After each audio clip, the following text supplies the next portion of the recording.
pointing at that computer. Okay. So holding it like this will work really well. Okay. Okay. Big, obviously. Like really big. Probably 700. Because Miss Allen said it needed to be a lot bigger than my old one.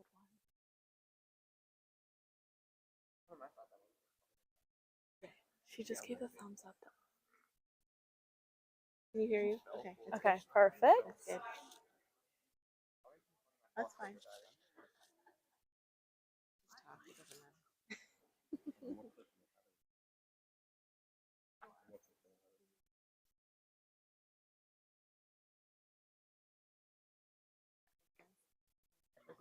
Welcome everybody. First presenter is Katie, and then we'll I think so.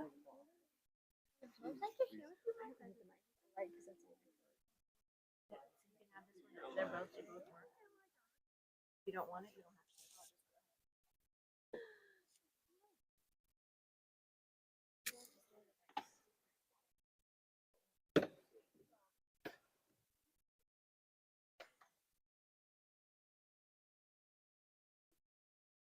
Good morning. Thank you very much for being here with us as my AP Governor School seniors present today. Today's presentation is going to be representative of their passion project, something that they wanted to learn more about or something that is part of who they are. This year's seniors are extra special because this year's seniors are my seniors. They started kindergarten with my Madeline. So today's presentations and tomorrow's presentations are super special because we've seen them grow as people. So thank you for the students who are here to support their peers. Thank you for all of the hard work you guys have put into making today reflect who you really are as a student and a person. So Katie Bond will be our first presenter, and then after her, the students will come up and introduce themselves. So this is kind of the last you'll see of me until the end, or if we have some breaks in the middle. Thank you.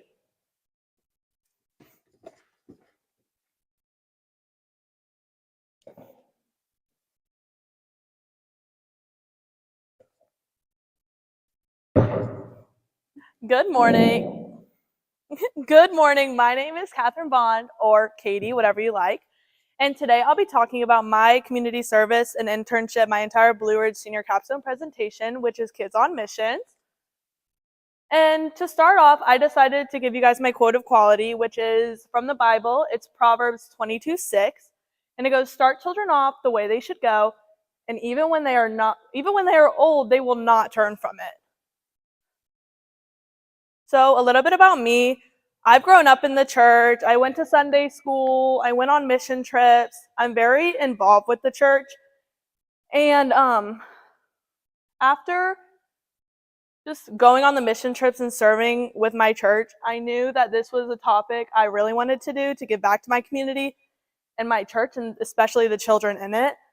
And when I was thinking what project I wanted to do, I was racking my brain with all the ideas, and this one topic popped up in my head from when I was younger.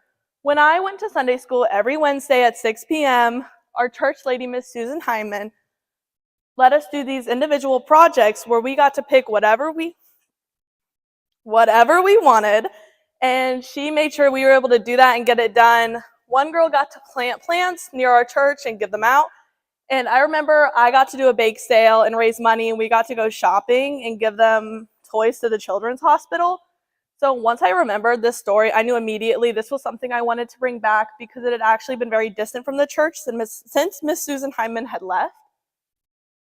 And so to get into this, I'll tell you a little bit about my mentor and my supervisor. My mentor, who's actually in the room today, is Miss Linda Burnick.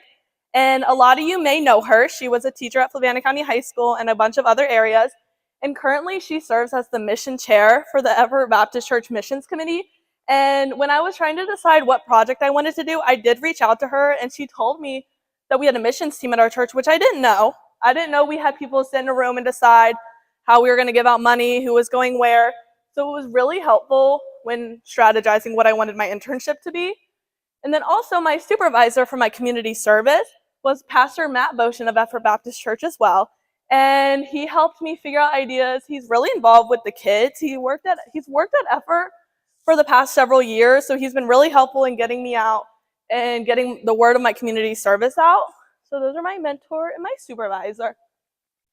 So for my internship, I was the youth intern for the missions committee, and this entailed just going out, doing, if they needed tasks to be done, they would ask me. And as you can see on my screen where the prayer walk sign is, my first project that they let me do was create a bunch of posters for a church event where they needed around 15 different posters to direct people where to go. This was a small task, but it did take a really long time because I cut out each letter individually, and I did get a lot of the sizes wrong at first, so it did take quite a bit. And then I did have 14 hours of my internship, and the bulk of my hours came from this. So we have a missions team that goes out every summer to different locations. And this past summer, I did go on this trip, so the story is ironic. She had me in charge of making mission surprise goodie bags for them. And as you can see, it had deodorant, candy, food, toys, anything you can think of, it was probably in this bag. And it was basically a surprise for all the youth and the teachers that were going on the trip. So it was ironic because I was packing my own surprise bag, so I knew exactly what I was getting, so I was very happy with what I got. This did take quite a long time, but surprisingly, I was able to keep the cost of over 24 bags under $300, which in this economy is great. As you can see, my nice long receipts. Dollar Tree was very helpful with this project. And then my community service was 25 hours total. This was a long, lengthy process over the summer. I had one community service event each month. So I started May 19th, then I did June 9th and July 21st. And this is my big official poster that went out in the beginning of May. So everyone got to hear about what was coming up before the actual event happened. And my first event was a canned food drive, and this was definitely the most stressful one to plan because it was, they got to decorate boxes. We had black cardboard boxes, and I had to put paper around it, and they all got to decorate them. And all I did was write the word of what food needed to go in that box, and they all got to decorate them however they wanted, and they all got flyers, and they got to pass them out after church service, take some home with them. And at the end, it lasted about a month. And they were able to fundraise and raise over 281 pounds of food to deliver to Macca. And some of the kids did get to firsthand take it down with them to the food bank. And it was just such an exciting experience because they basically did it themselves. All I did was tell them what's right on the boxes. They spread the word. They did everything. And then my second project, this was the smallest one I'd say, but it was probably my favorite in my opinion. It was a flower drive, and I went to Lowe's, and I picked up a bunch of those little flowers. I know y'all know what I'm talking about. And I got little jars, and they got to paint the jars and decorate them however they wanted to. But it was kind of difficult because they did have to put the flowers into the pot with wet paint. And wet paint and dirt don't mix. I don't know if you guys know that, but I definitely learned that after this. And they got to color pictures, and after church service, they got to go give them out to people in the congregation, or they could take them home with them and give them out to whoever they felt they wanted to give them to. And this was really successful. There was a setback on this. Originally, we still did it the same day, but it was supposed to be after church service, but I got a text in the morning saying we had an event going on after and that we were going to have to postpone my event. And I explained to my pastor that we couldn't do it because I had already bought the flowers and we didn't want them to die. And so we were able to find a solution to our problem, and we got to do it during church service instead. So it was still very successful. And my last but biggest project I had was the community sports day. This was in July. It was more of a celebration for all the hard work they had done. And as you can see, we had a lot of food at the bottom. We got to go out to Sam's Club and Giant, all those big stores to get all this food for all the people. And we had hot dogs, burgers, chips, french fries, watermelon, pineapple. And we went to the church the night before to set all of this up, which took a really long time. And we had a bunch of games: kickball, soccer, basketball. We had water balloons, which we had to hand tie ourselves because we did not get the packs that came pre-tied, which did take a long time. We had to hand tie them. As you can see, my little sister up here tying them herself. And we also had a water slide, which was a huge hit, but it was very heavy to move, but it was worth it. And then this does take me into my research, which was, my question was, what are the challenges the youth of the church face today? And I found during my research that it's a lot of the parental involvement is just not present for a lot of children, and a lot of them get dropped off at church and picked up at the end of service, and they don't talk to their kids about what they learned, what they gathered from the event, and they just go home and go about their day. And then when they grow up and their parents aren't taking them to church every Sunday, a lot of them feel pressure just not to go. They don't think they need to go. But I found the children whose parents talk to them and let them understand what's going on, that they get to feel more involved than they do as they get older, come to more events. And I did get a lot of my research from talking to the kids at my project, which was a lot easier than getting sources online, but I did do both. And then this project definitely taught me a lot. It taught me kids are a handful, and if you don't feed them snack before a project, they get really grumpy. This also did teach me, originally I did want to work with kids when I was older, which I still do love working with kids, but that's definitely not the path for me. And I did learn, buy the water balloons that come pre-tied, because that will make your life a lot easier. And asking for help. I was so grateful that I had Miss Linda Bernick and Pastor Motion helping me. And they kind of intertwined in my community service and my internship, since they were both at effort. So it was helpful because I could text one of them or call one of them, and immediately they'd be at my side to help me. And then to get into my future plans, I do plan on attending JMU this upcoming fall, and I will be majoring in political science. So go Dukes. And then to get into my advice and my final thoughts, honestly, start thinking about what you want to do your junior year. You're going to hear this a lot in all the presentations today, but honestly, it's true. I was so glad I started getting my connections earlier, and that does bring me to my next point. Use the connections you already had. Miss Bernick has been by my side for years. If you ask her, she will tell you she's my grandma in training.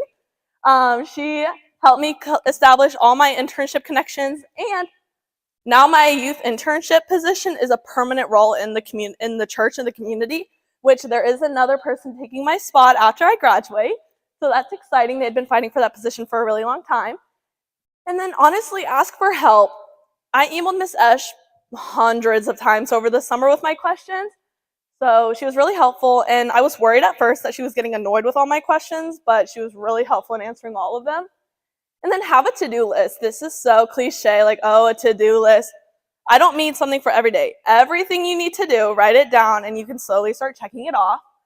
And then don't compare yourself to others. During my project, I would ask my friends where they were, and if they were at a different spot than me, I would get really worried, I was behind, or am I moving too fast? But all of our projects are so different, so we don't need to worry about what the other one's doing, because it's just going to psych yourself out. And then use in-person office help. Miss Esch had in-person days over the summer, and I went, and she was able to help me do all my research and get it all done in a day, which was insane. And then this is a random thing to think about, but have set academic days, especially if you do it over the summer, because you're going to want to go to the beach, you're going to want to hang out with your friends. This is not going to be on your mind. So if you have one set day where you can go say, hey, I'm going to do all of this today, and then in 2 weeks, I'm going to come back and I'm going to do the rest of it, you get a lot more done than if you just go, oh, I need to get it done at some point, because you have set days for it. And then take pictures. Unfortunately, with my project, I couldn't take a lot of pictures because it was with kids and I couldn't get all the parental consent, and I couldn't take pictures in meetings.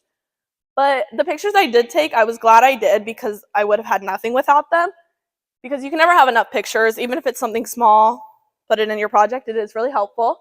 And then lastly, enjoy what you're doing, because if you don't like what you're doing, you're going to get up on this stage and you're going to have no idea what you're talking about, and you're going to zone out of it halfway through. You're not going to be happy. And if you're not happy with your project, no one else is going to be happy with your project. So that is my senior capstone presentation, and I will now open the floor to questions.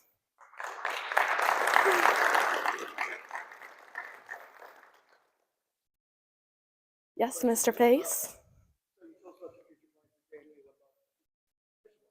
For mission work? I do.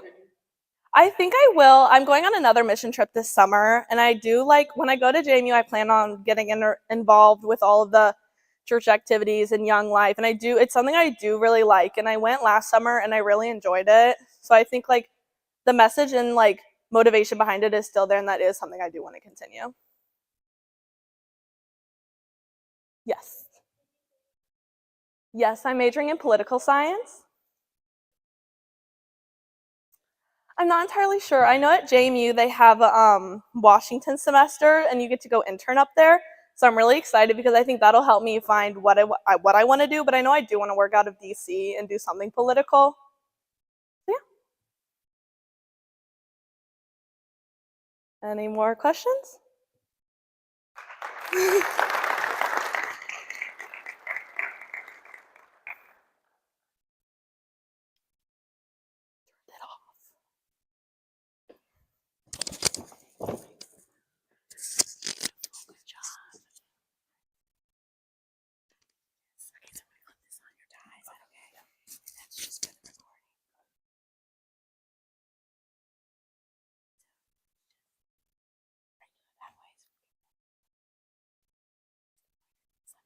Got it. Okay.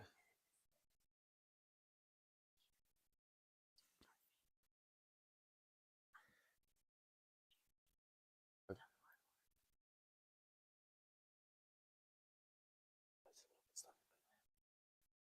Yeah.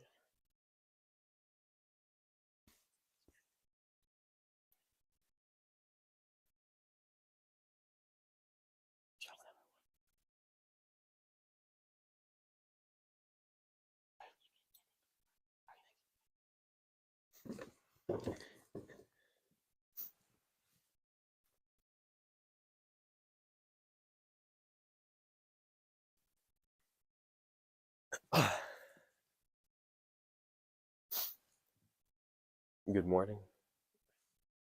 Can you guys hear me well? So here before us is an image of the Large Hadron Collider. This is the largest particle collider in the world. It is located in Geneva, Switzerland, located 100 meters beneath the CERN facility there. This particle collider is responsible for the creation and understanding of various new particles, which in turn has allowed us to develop new innovative technology. I am Bela Varga, and I will be talking about the significance of physics in our society. Now, why exactly did I want to talk about physics for my project? From a young age, I've always been interested in mathematics, and I've always wanted to excel in the math realm. In my sophomore year, I was introduced to the area of physics by my math teacher. I've always saw the connection of math and physics, and from there on, I knew I really wanted to pursue physics at that age. And since then, I've done ample research and further looking into how physics plays its role in society and what I could pursue a career in with that. Now, for my internship, I interned at UVA. I was looking for an easy access point for physics, and I knew that the UVA has a great physics department and community, so I figured I could find an internship there over the summer. And I interned with Professor New, a high energy physicist. Professor New was really nice and welcoming, and he allowed me to intern him, or shadow him rather, throughout the summer, 5 days in July.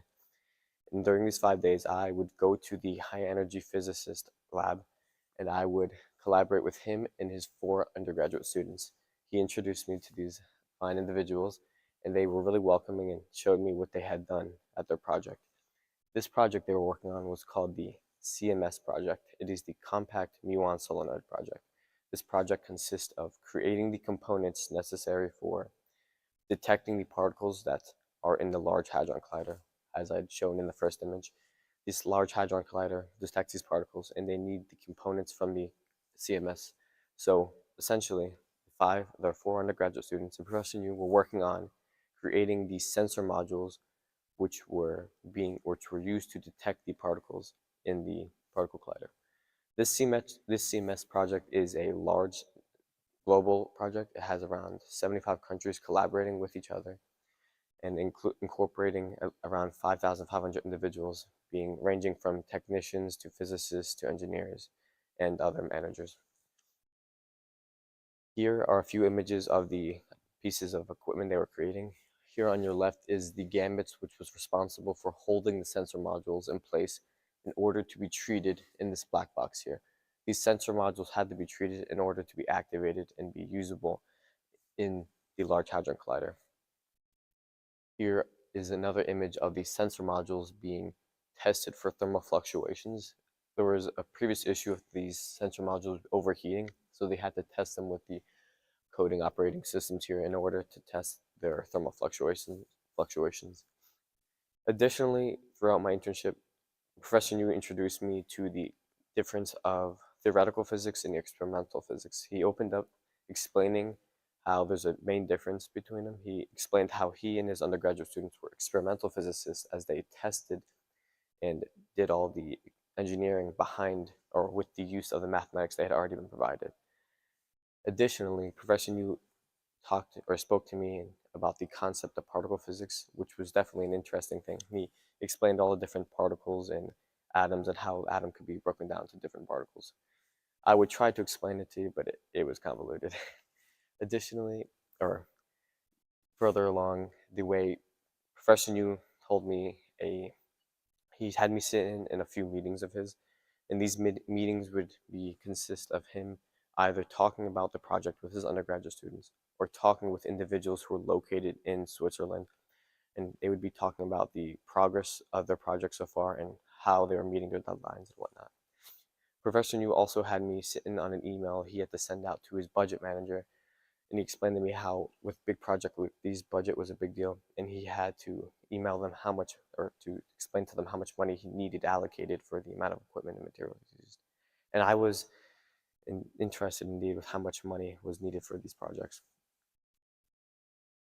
Now, why was any of this significant? Well, one thing I definitely recognized was how physics actually is connected within our society. I had not anticipated for it to be such a large emphasis and for it to be intertwined in our nations and with other nations. So I was definitely interested with that. And I think it really showed me that while physics may seem niche and not mainstream, it definitely plays a role in society, whether you know it or not. Now, for my community service, I volunteered at the Virginia Discovery Museum. I volunteered 5 days throughout July. In these days, I primarily my primary role was to work on keeping the area organized for the children within the museum and to keep an eye on the children and how they behaved. Throughout my experience, I had the opportunity to observe the children and see how they interacted with the physical components around them. That is the main reason why I chose to volunteer here, so that I could see how the children would interact with the physical world around them. And I must say I was interested, to say the least, because to see how the children interacted was more interactive than I had anticipated. They seemed so intrigued and entertained by such, I would argue, boring things, but it was cool to see how young children are interested in these areas, such as these two rooms here. Specifically, the room with the tubes. They really enjoyed this a lot, and I found that interesting. Excuse me. Here is an image of the light room and the Seville room, and they especially enjoyed the board where they could fill with phosphorant tubes. And anytime I'd caught myself cleaning the tubes, a child would always come over to me and ask what I was doing, and then I would convince them, or I guess persuade them to play with it, and they would always have fun with it. So that was an interesting experience. And what I really took out of my community service was that I probably will, in the future, with doing something with physics, interact with children. I think it's cool to see how children can be better integrated in a physics oriented environment, as I think understanding physics is significant to understanding how our world works, and I think that would be cool and interesting for children to do. Now, moving on, for my research question, I wanted to stick with the idea of high energy particle colliders. And knowing how much money has been allocated to them, I really wanted to pose the question, is the amount of money allocated to high energy particle colliders justifiable?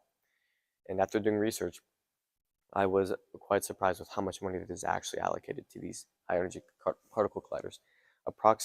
There's been approximately $2 billion allocated to the Large Hadron Collider located in Geneva, Switzerland. And there's another particle collider in the US in Fermilab, which has had $1 billion allocated. These two particle colliders alone have had $3 billion allocated, and I would argue that is a high amount of money. Now, the common citizen might think that's excuse me, the common citizen might think that's not it's too much money allocated to something as insignificant as a particle collider. However, physicists, engineers, and technicians understand how these particle colliders are responsible for the creation and understanding of the physical world around us. They allow us to advance our technology. They allow us to understand how our physical world around us connects with science and hopefully leading us to a better understanding of our world. So I would argue, if viewed from the correct angle and done research, you could argue that it is a justifiable amount of money. Now, what did I learn from my internship and my community service? Overall, I really learned that I do not want to go into the experimental physics side of physics. While it was interesting, my internship, I realized that it definitely was more engineer based, and I am looking more to do the math calculations behind engineering.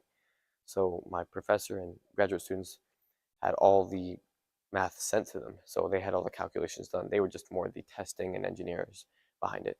I want to be the person who calculates those equations and problems, so I will be sticking with the theoretical side of physics. And I definitely think that that was the biggest thing I took out of this, was my career focus shift. Now, advice to future senior capstoners. I think the biggest two pieces of information I would give is that you really should, no matter if you're taking the class in the summer or in the fall, I recommend doing your internship and community service over the summer, no matter what. If you're taking the class in the fall and you don't do it over the summer, you're going to be bogged down with college applications and other extracurriculars, and it's your senior year. So senioritis is going to hit you. So I really recommend that you do it over the summer. Also, while there's not one consolidated rubric, I highly recommend looking at every single rubric, look at every email and any assignment posted in classroom, and make sure everything is up to date and that you're completing everything by the due date. And if there are any discrepancies and anything does not make sense, do not be afraid to ask. You have to ask questions. If you do not ask, nothing's going to happen. They're not going to reach out to you and ask, oh, is this done? It's just expected of you to be done and complete with your work. So stay on top of it and be responsible. Now, for my future plans, I, as of now, probably will attend the UVA. However, I'm still waiting on a few colleges in late March and early April, so I'm not entirely sure. I am definitely going to major in math and physics, though. And for any minors, I probably will minor in philosophy. That concludes my presentation. Now, I'm open to questions.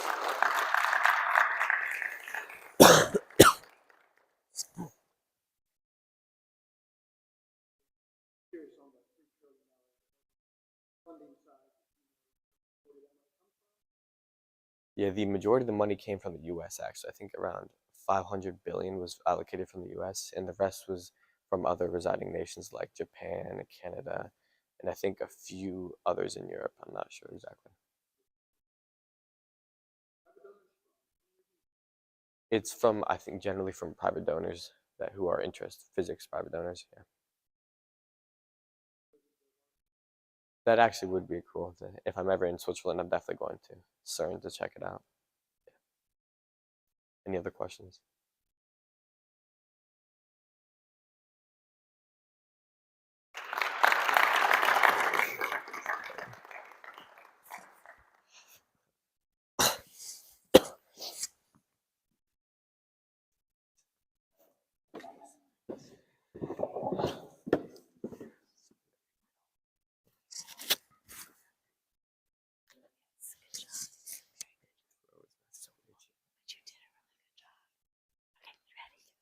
This is just with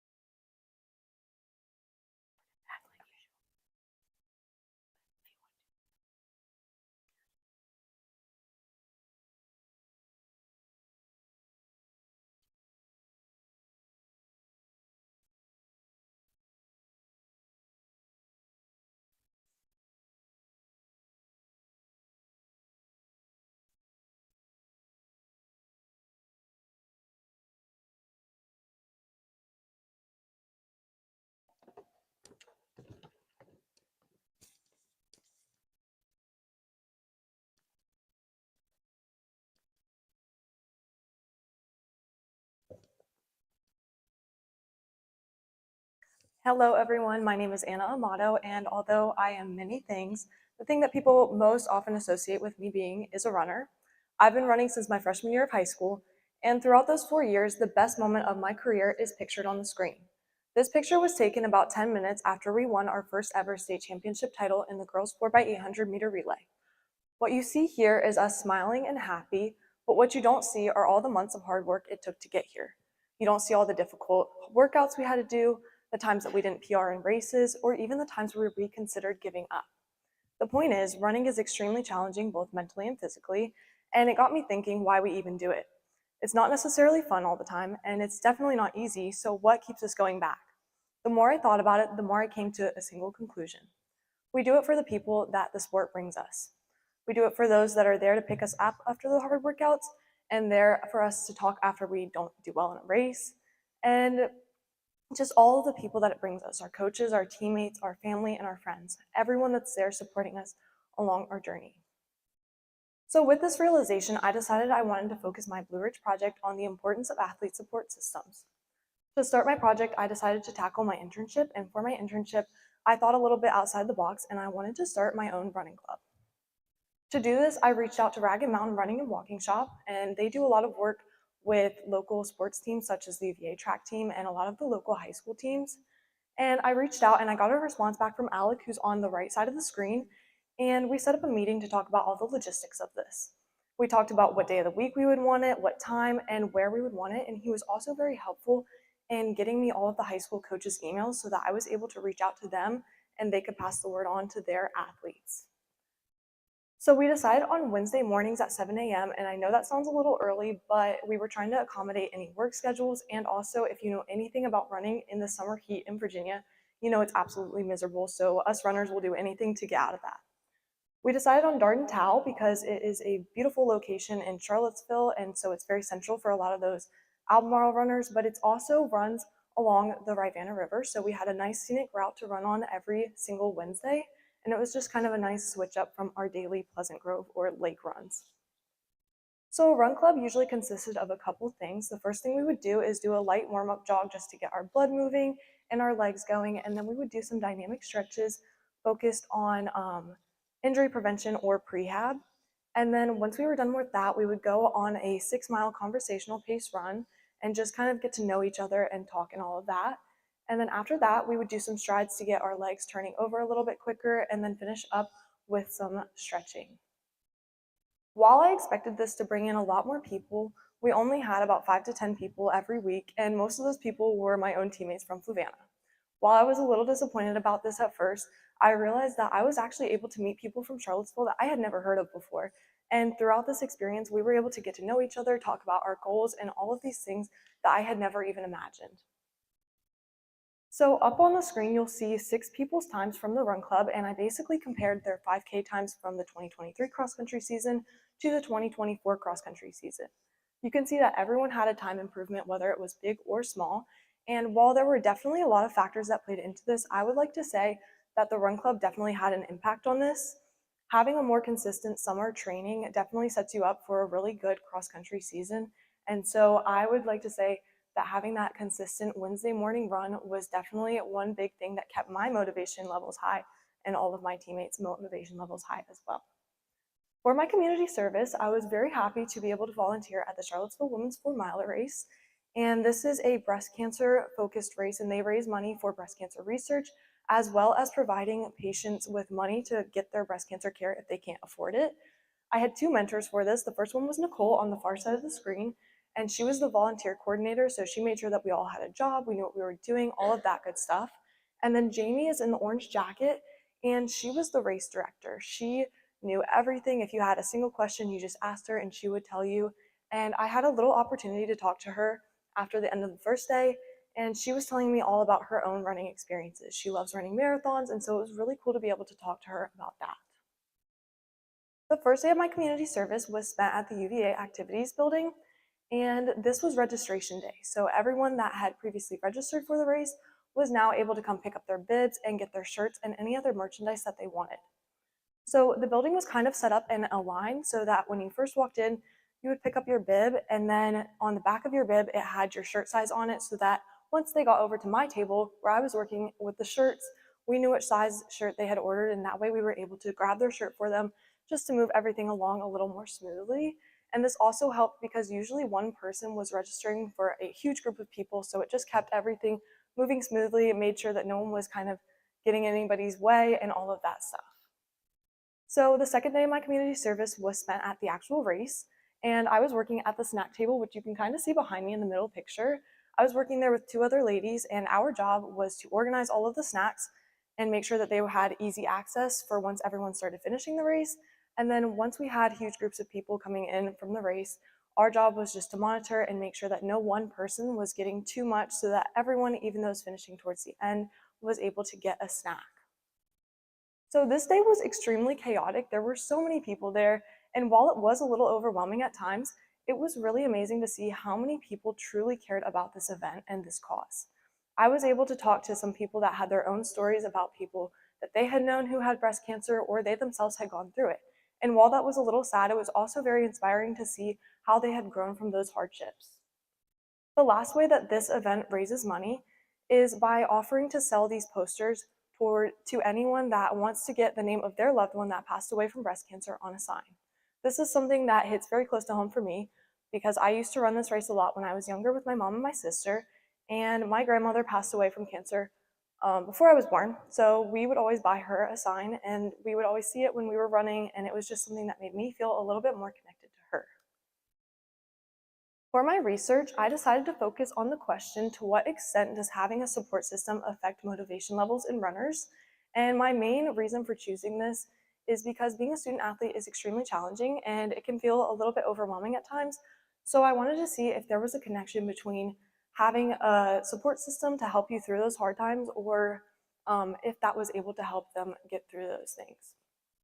So the biggest takeaway that I had from this project was the importance of community. My entire project was focused on community, whether it was building a new one with the Run Club or if it was being a part of one that was already built with the Women's 4 Miler. I was able to meet so many new people in this, and it really taught me how important it is to have people around you and to surround yourself with people that are going to lift you up. The 2 biggest lessons I learned from this were definitely that even if something doesn't turn out the way you thought it would, doesn't make it a failure. I expected a lot more people at my run club, but I only got a couple people. And while that was a little disappointing, I learned that I wouldn't have been able to get to know those few people as well as I did if there had been a huge group of people. And for that, I'm very grateful. The second thing I learned was stepping out of my comfort zone. I'm normally a very quiet person. I don't like talking to people that I don't know, and this project definitely challenged that. So I had to reach out to people I had never met before. I had to foster conversations with people I didn't know, and that was really stressful, but I was very thankful to have my own support system to follow me and help me start this run club.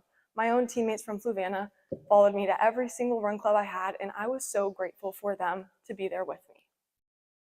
My pieces of advice for any Blue Ridge senior or upcoming Blue Ridge senior is definitely to start early, and I know you'll hear this a lot, but it is truly the most important piece of advice I can give. If you get started early and you get your internship and your community service done over the summer, you won't have to worry about it in your senior year, because during your senior year, you're going to be swamped. You'll be thinking about college applications, scholarship applications, schoolwork, and extracurriculars and athletics if you have that on top of all of that.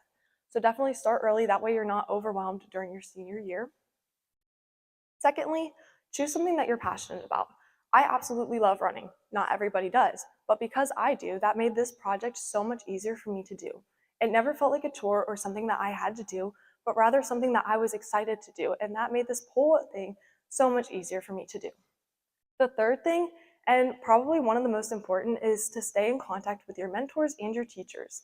I took this class over the summer because I'm in AP Research, and admittedly, I did not reach out for help as much as I should have. I fell behind at some points, and I should have reached out for help, and I didn't as much as I should have. So learn from my mistakes. Your teachers are there to help you, and they want to help you, but they don't know that you're struggling unless you tell them. For my future plans, I am planning on attending Towson University in the fall to run Division I track and cross country. While I don't know what I'm going to major in yet, I think I want to go into sports medicine or sports psychology, but knowing me, it could probably change in about 2 weeks. That's all I have for you today, and thank you so much for your time, and are there any questions?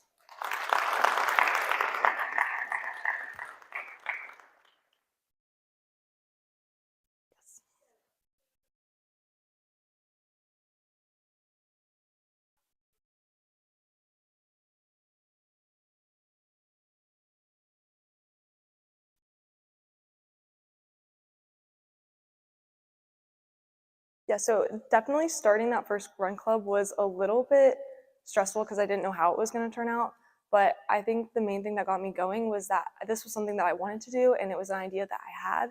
So I was just very, I don't know, I was interested in it. I wanted to do it. And then my teammates definitely going along with me was something that helped me. And it got easier after that first time because I kind of knew what to expect. I had the routine down, so it got easier.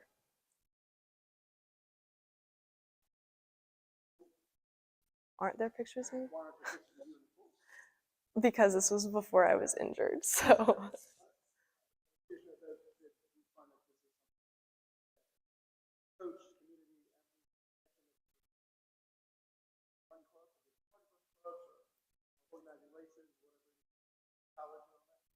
I definitely have considered continuing this run club through the next summer. I'm not decided on it yet, but I think it would be a good thing to do. So this is definitely something I'm interested in. I want to run races after I graduate college, and I think that my community service gave me a good opportunity to see the volunteer side of it rather than the race side. So coaching, I don't know. I don't know where my future will take me. So if it's an opportunity, then I will definitely take it.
Good morning, friends, family, teachers, students, and some teammates that I see in the audience. My name is Emmeline White. I am a senior at Fluvanna County High School going through the senior project for Governor's School this year. So the topic I will be talking about is engaging in goal setting in elementary education. A little bit about me and my personal significance. When I was little, I was really quiet and really reserved, but now as I've grown through high school, I've grown a lot more, and I'm so excited to share with you this journey. So as I was going through the summer after junior year, I was really thinking about what I wanted to do, and especially thinking about career-wise, I was thinking about political science or elementary education as an idea. So that's why I did this particular project over the summer. So I'll start with my internship. I did it at CCC Camp, which is a summer camp out in Charlottesville. It's for ages ranging from 5 to 15, and I did about 23 hours total there. So my mentor was Miss Erin. She was the co-owner and director at CCC Camp. I know when I first called her and had contact, I told her what I wanted. I wanted different groups of kids that I wanted to interact with and to really observe them. And she was so excited, and yeah, she was just really excited to have me come out there. And so she had me do 3 days with 3 different groups so I could get all the interaction that I wanted. The first day, I worked with girls ages 5 to 6, and I didn't really know what to expect. We did activities throughout the day. It was about 7 or 8 hours each day, and we would do activities like the pool or nature or crafts. And so that really helped me to understand that they wanted to learn about the world, and they could do this through the summer camp. So specifically with this group, they were really eager to learn, and they were really excited and super passionate about wanting to learn about the world. What I noticed is that they wanted my help with everything. They were super dependent on me and the other counselors to help them with all of the activities. Next, I worked with boys ages 5 to 6, and when I went, the counselors tried to warn me. They were like, you better have all of the energy for this day, and I was kind of confused, but they were totally right in that they had so much energy, and what I realized when I was observing them was that they were a lot more independent than the girls, and that they wanted to do everything themselves, and they asked questions, but they wanted to learn, but only through like themselves. They did not want their help in anything. But it was super fun to work with them. And then I worked with girls ages 7 to 8, and when I went, they had a lot better maturity level in where they did not want my help as much, and they asked questions and listened a lot better. With the boys and the girls ages 5 to 6, it was difficult to get them to stay motivated, and also their attention span was a lot shorter. But with them, they were quiet, they were ready to learn, and they had a lot better listening skills. Next, I did my service hours. One of my service locations, I had two. The first one was at Beautiful Gate Church. I did about 11 and a half hours there. It was 5 days total, and I did an hour or two at each. So my supervisor was Miss Nikki. I've known her for a really long time, and that I did youth with her, and I was really excited to help her out during Vacation Bible School. So the first 3 days, she had me on a task of taking pictures and videos with her, and that helped me to see all of the different activities that they did. And I actually learned a lot from this service location in that every day they had every day they had a different Bible lesson, and each activity had to do with that lesson. And so we would do science or Bible study, outside, music, and each lesson had to do with that activity. So if they were at Bible study, they would use their audio and they were able to listen to that. And then they would move on to science and they were able to work with their hands. They would go outside and use their motor skills. And then when they would go to music, they were able to listen and dance, and it would all connect to this one lesson. So it was a lot easier for the kids to understand what they were learning. Also, I learned with science. Over here on the left is my third grade teacher, Miss Eckert, so it was really fun to work with her. But I observed in science how each group, if they were 5 years old or if they were 10 years old, it was a different lesson. So if they were really young, they were engaged, and the counselors would always have them raising their hands, and so they wouldn't have to sit and listen because it was difficult for them. But if they were like 10 years old, it was a little bit easier to do that. And this is Miss Peggy, who I met there. She wasn't originally my supervisor, but when I got there, she showed me the ropes, and she was a former teacher. And every day she would ask how my day was doing and how comfortable I was. And she really just helped me to get comfortable because it was a different environment in that I didn't know everyone. But she was so helpful in my community service. The next one I did was at Fluvanna County Library. I did about 11 hours here as well. I worked with a different Miss Erin, and I don't have a picture of her, but she was also super helpful. She worked at the kids program in summer camp, and my mom told me actually that I would go when I was super little, so it was kind of full circle to go and help out. I went to almost every Terrific Tuesday during the summer, and this is where parents can actually bring their kids every week for about an hour or two, and they're able to come out and play or do projects and things like that. And it gave the parents, not just the kids, able to have a routine and allow their children to socialize even in the summer. So we did days separate of Terrific Tuesdays, and we would do Dino Day or movie nights where everything also had a theme so children could learn and interact with different activities. And we also had a tech day. This one was a lot interesting in that the parents wouldn't come, and it was for about an hour, and older kids, maybe between 10 and 15, they were able to get dropped off and work with technology and see how it worked. And it was really fun for me to go because even though I helped out, I got to learn a little bit myself. And what I learned that kids are really tiring. 7 or 8 hours at Triple C outside in the heat, I was exhausted, but I realized that even kids have a story, so it was really fun to interact with them and just learn about kind of their perception of life in their day. And I realized that different age groups are so different in that their attention span, their discipline, their motivation, and every kid learns differently. So it's really important to use so many different factors to help them learn. And socialization is really important. I know when I was at the library, there were siblings, and the older sibling knew that their parents had to pay attention to the younger sibling. And so I always made sure to make sure that they were noticed when they were playing games out at the library. That brings me to my research question. It is, how are different ages, skill levels, and genders affected in education to allow them to stay motivated and reach their full potential? And I found with this that different ways of teaching, whether it's with their audio, with their sight, with their motor skills, that it could really motivate them and keep them engaged in what they're doing. So this is my infographic of kind of like my background research that I did while I was going through this process. My future advice is to stay organized. I know everyone's going to say start early or procrastination, but I always felt like it was my organization. If I'm not organized early, I just dig myself a hole.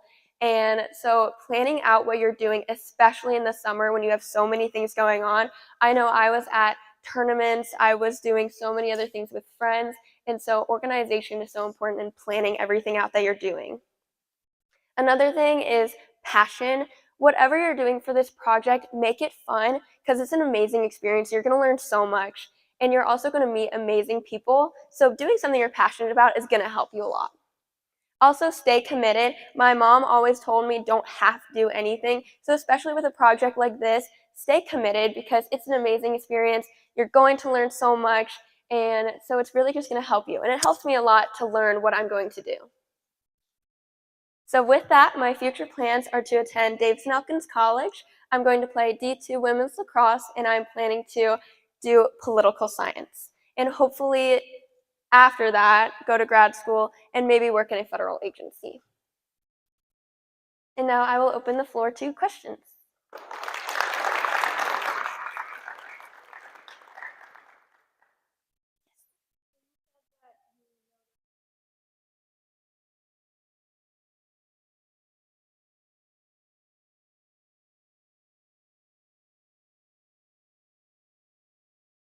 So I didn't work with the other boys too much, but I definitely observed that they were like that too. They were really focused on their friends and socialization rather than talking to the counselors and stuff like that. They were super engaged with us, but when they wanted to work with activities like in crafts or when they were out at sports, it was really just them and kids their own age. And so that's really what I noticed. Coach Face?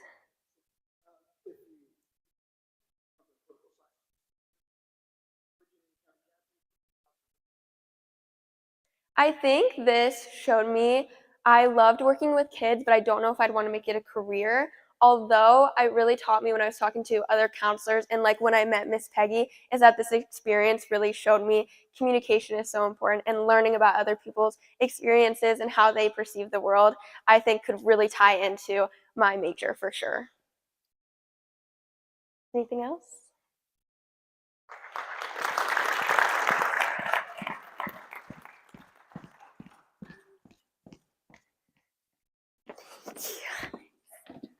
Thank you. I don't know how to take it.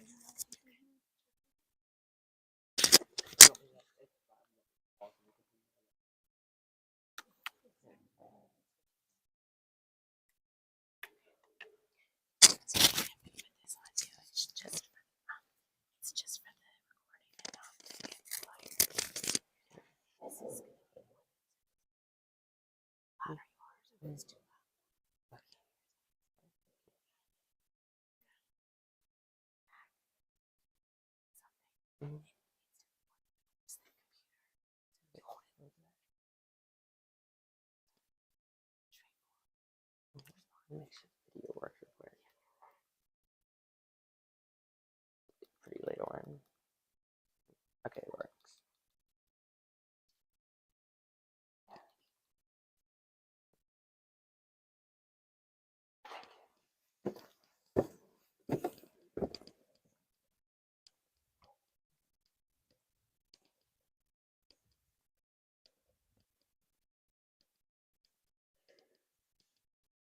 Hello and welcome to my presentation. Today I will be talking about meteorology and its impact on the world. If you ever go outside and ever think it's too hot, too cold, or too stormy, that's all related to meteorology and the climate as a whole. My name is Petey Stillwell, and the reason that I chose this topic is because of my passion for meteorology. Ever since I was young, I've always been interested in meteorology. This could be studying weather topics, weather events, and even one time I was very close to an EF0 tornado. All of this ties back into why I chose this as my capstone project, and I wanted to see if this was something I wanted to pursue in the future. During my capstone project, I completed 2 different internships, both located at news weather stations in Charlottesville, Virginia. The first one was at the CBS 19 weather station, and I completed 10.5 hours of internshipping. The second one was at the NBC 29 weather station, where I completed 11.5 hours. For my first internship at the CBS 19 weather station, I completed it with Travis Costco. Travis Costco is the lead meteorologist at the station, and he also does all the news and the live broadcasting for the meteorology part. The very first thing that Travis taught me when I came to the station was the different data that he goes through and processes on a day-to-day basis. With meteorology, there is a lot of different data that's coming in, and he's having to process all this data while also preparing it for his live broadcast. Travis showed me this spreadsheet that's on the left side that he uses to help make this data a lot more manageable. This spreadsheet allows him to paste in data that he gets from predictions as well as different models, and it can calculate numbers such as the average, temperature, minimum, maximum, and more. You can also put in things like the weather forecast, and it will get more information about them as well.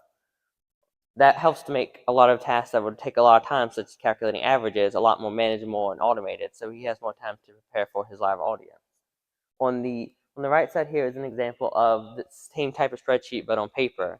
He will take a lot of the numbers from the spreadsheet and different models, and will put it onto this piece of paper, which then he can use to study for when he goes live on the air. You can also use it to put in different models that will show up behind him when he's live on air. Another thing that I learned while I was at the CBS 19 weather station is the different things that Travis had to do in his day-to-day life, specifically on the newscasting part of it. On the left is an example of Travis as he's live to an audience, as the CBS 19 is a news channel that streams different news, but also has weather segments that Travis completes on a day-to-day basis. He has to do this multiple times a day, so as information changes, he'll have to prepare and be ready for it. This is an example of him in front of a green screen. The green screen shows different graphics behind him. For example, on the little TV over there, he has a model behind him of a radar. These models have different animations, and he has to know exactly what's going on. So on either side of him, there's monitors that he can see exactly what is going on, so he can be better prepared and be able to talk about it. On top of all of this, there's 2 media posts that he creates daily, because some people are not able to tune to the news, or they don't want to tune into the news. So he creates a long media post, as shown on the left in this right image, that he creates a detailed forecast as if it was a weather broadcasting on live air. And then on the right side is an example of Travis 3 Takeaways, which is a short 3-day summary of the upcoming forecast that someone who's in a rush is able to view and understand the upcoming weather. The very last thing I did with Travis while I was at the station is learned about storm watching, specifically this software called RadarScope. RadarScope is a pro software that's used by many storm chasers and meteorologists that are trying to look for radar, such as these ones. Travis also introduced me to what the different types of radars mean. For example, this radar on the top left is very similar to a normal radar you might look at to see if there's rain coming. It's called the reflectivity radar. This radar in the top right is called the storm relative velocity radar, which is showing wind direction as well as wind strength. And then both of these radars in the bottom are called differential reflectivity and correlation coefficient, which is showing the direction, horizontal, vertical, and also the size of particulates in the air. Travis introduced me that all these radars can be tied together to understand if there's something such as a severe weather event with like a tornado in the air. For example, in this image, right here in the storm relative velocity, there's the blue part of the map, which is showing very strong positive winds toward the station, and then very strong in red, negative winds toward the station. When there's 2 winds so close to each other at strong opposite velocities, that often means something called a velocity couplet, which means there could be a tornado there. But I think that Travis taught me was that you can't just look at one radar and assume that that's a tornado, as you don't want to give false information to the public. So therefore, you have to look at other radars such as this one, and you can see that there's a hook on the storm, which is another case to show that there's a tornado. When you use a combination of different radars, such as all 4 of these, It can show severe weather events and make sure that you're informing the public about something accurate and not just making up something. My second internship was completed with Dominic Smith at the MPC 29 weather station. Dominic Smith is the meteorologist and also does all the newscasting for meteorology at the station. The very first thing that Dominic taught me in depth was about the technology that she uses, specifically the editing software that I mentioned earlier.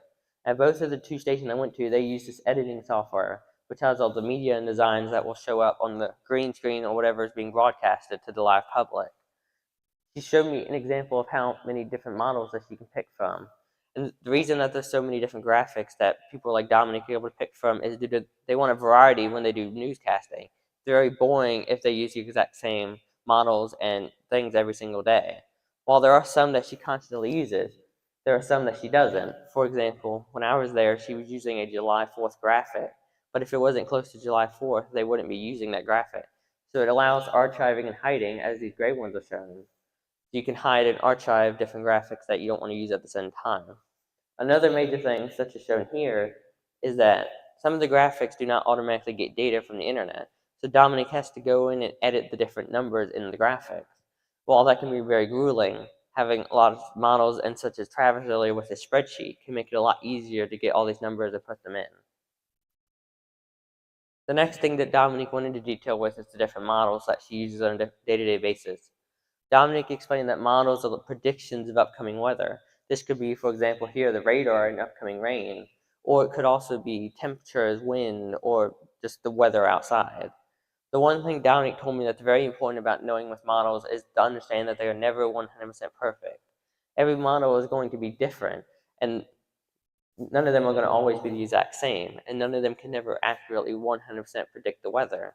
So meteorologists such as Dominic have to understand which models are the best.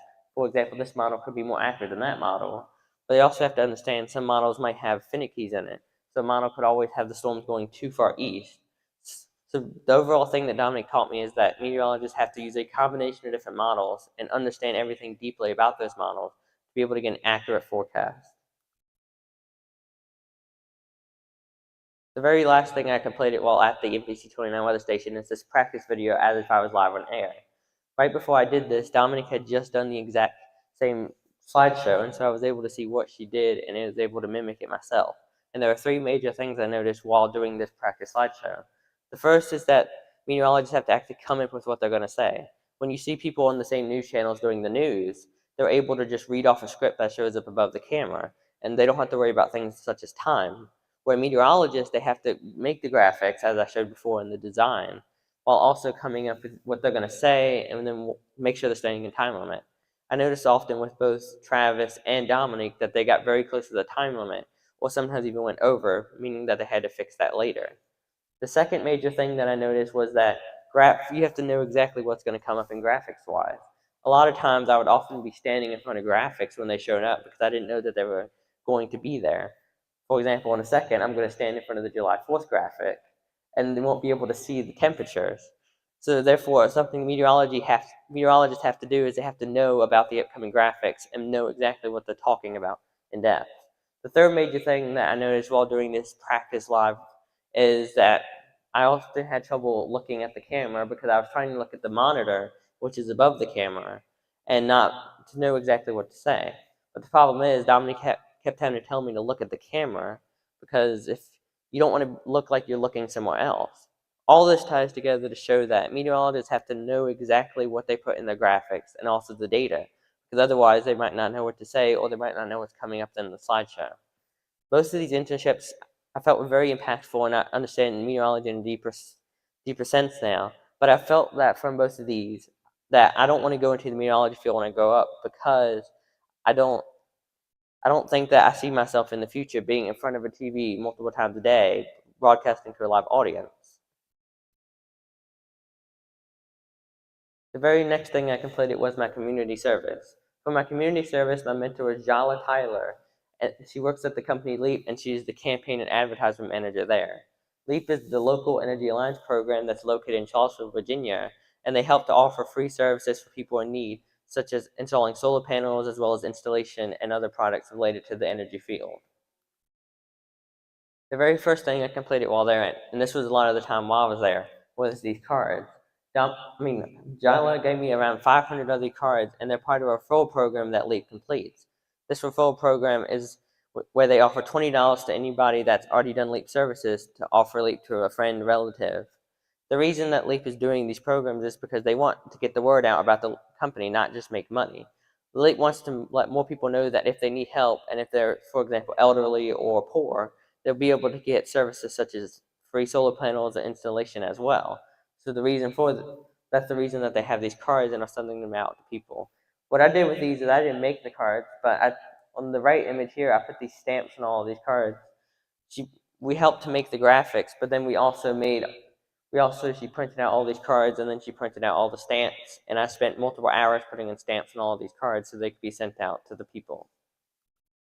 The next major thing I did is on this image over here, and it was a call script that I completed. LEAP wanted to get a few testimonies from a few different people that have gotten the services so they could get a review of the company while also seeing what they did good and what they did bad. So on that example here, Jala gave me a call script and also a list of a few people to call. And so I called them and followed the script to ask them if they would like to get a testimony or not. And also if they did, I set up a date and time as well. I only got to do a few people, but I felt like this is very significant because I was able to grow my skills in public speaking while also advertisement as well. The other two things I did while there was in here, I created a list of events that LEAP could go to so they could let people know about their services. LEAP wants to make sure everybody knows that they are there because as they're a small company, not many people know about them. So LEAP made sure to, so I made a list of events that LEAP could attend, make business partnerships, and also let people know about the company. And then in both of these images, for example, are a list of schools and a draft email that I made for LEAP. LEAP wants to go to different schools to be able to give presentations on topics such as solar, energy, and maybe even do some labs. LEAP wants to do this because they want children to know about the company, but not directly that, mainly so that they know about topics such as energy and solar for when they grow up, as it might be a major issue in the future. I found my community service very significant because I was able to make a big impact on the community. While I was not directly going out there and helping out, I was able to make the community more aware of the company called LEAP, which is a nonprofit. And so if people really need help and are struggling with things such as energy or installation in the houses, that LEAP is there. And I wanted to make sure people really know about this company and know that they're there for them. The third thing that I completed was my internship research, which I did on the impact of climate change and extreme weather events. The significance of this is that climate change is only getting worse. With the amount of CO2 being released by vehicles and energy in the world, severe weather events are becoming worse and worse. For example, there's been more fires, droughts, and heat waves because of increasing temperatures. There's also been more tornadoes, cyclones, and other extreme water events due to increased water conditions, melting of ice, and more. So I found two major actions that need to be done to help with this event. The first one is to have disaster relief. As climate change has already happened, there's no way to just fully stop it. And so having relief for people who are impacted by climate change, while also backups for funds for buildings such as schools and libraries that are very important, is necessary for them to continue. Second thing is climate prevention. While we can't fully stop climate change now, we can stop it from progression and getting worse. Having things such as green vehicles and more green energy will lead to less CO2 being polluted and eventually will stop climate change to getting to severe levels that will be hard to fix. So after that, I want to talk about advice for future Blue Ridge students. The first thing is to start early. As everyone else will say here, make sure to start early in your project. Some people might think that they can get an internship in community service late on and still be good. But the problem is that, for example, for me, I had to contact 20 people just to get a response. So even though it might seem like people will respond to your emails and accept you, in the long run, you might actually have to email a lot of people just to get one response. And that they might not even accept you, they might be busy. So start early and at least get an internship in community service locked in. You might not have to do it early, but you want to have it there early so that you don't get stressed towards the end. Second thing is to ask for help. There might be problems with the course such as grading, not knowing what to do. So people are there to be a resource for you. For example, Miss S, I emailed multiple times during the summer because I had questions on how this worked or what I could do. So make sure to email your teacher, such as Miss S or Mr. Morrison, because you want to be able to ask for help. Don't be shy to ask for help. Asking for help is a part of life, and if you ever have a job, you're going to be asking for help as well. Finally, enjoy yourself. While you might just think this is another class that's very boring to go through, That's not the entire point of this program. The entire point of the Senior Capstone project is to learn more about yourself. Through the internship, being in environments such as the job you might do in the future, community service, helping out in the community, and the research, understanding a topic that you pick. All of this is supposed to tie back together to learn more about yourself while also having fun in the process. So please enjoy yourself while you do this program. Where am I going in the future? I don't know where I'm going yet, but I'm going to be going somewhere. I'm probably either going to be going to UVA or Virginia Tech, but I haven't picked which one I'm going to yet, so hopefully I'll be able to do that soon. I have decided to major in aerospace engineering though. As I said before, I don't think meteorology would be for me because there's not many job openings other than news, and I don't see myself standing in front of a screen all day talking about the weather. After doing my vast summer academy at NASA, I noticed that aerospace engineering was something that was very cool, and I decided that I want to major in that in the future, as it will lock up a lot of possibilities for engineering. For my final remarks, I found this program very helpful and interesting, and I learned a lot more about myself. And I'm thankful for being able to take part in this program, and I hope that future Blue students will have fun with it as well. Thank you for your time.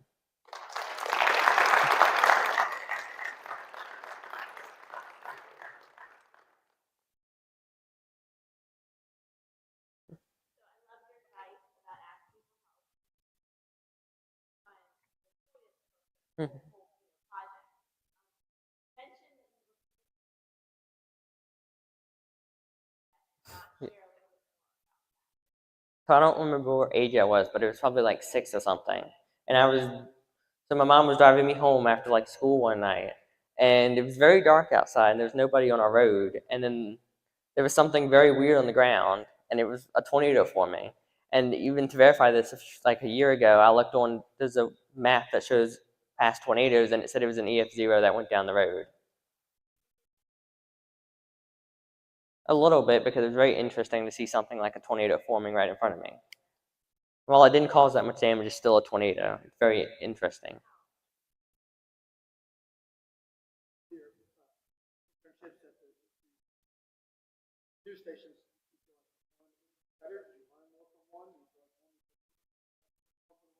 Well, the first one I learned more about, each of the internships I learned different types of things. For example, I said the models I learned more about at the NBC 29 weather station, as well as the different designs. Where at the CBS, I felt like I learned more about how they go live, because different things that he did there. He also, at the CBS 19 weather station, let me tune into the producer talking, for example, the time limits when they're going through. That's how I knew that often they would be very close to the time limits.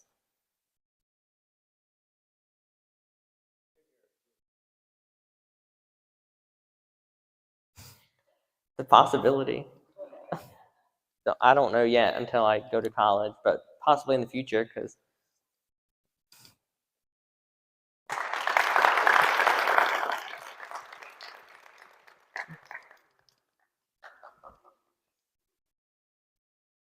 thank you.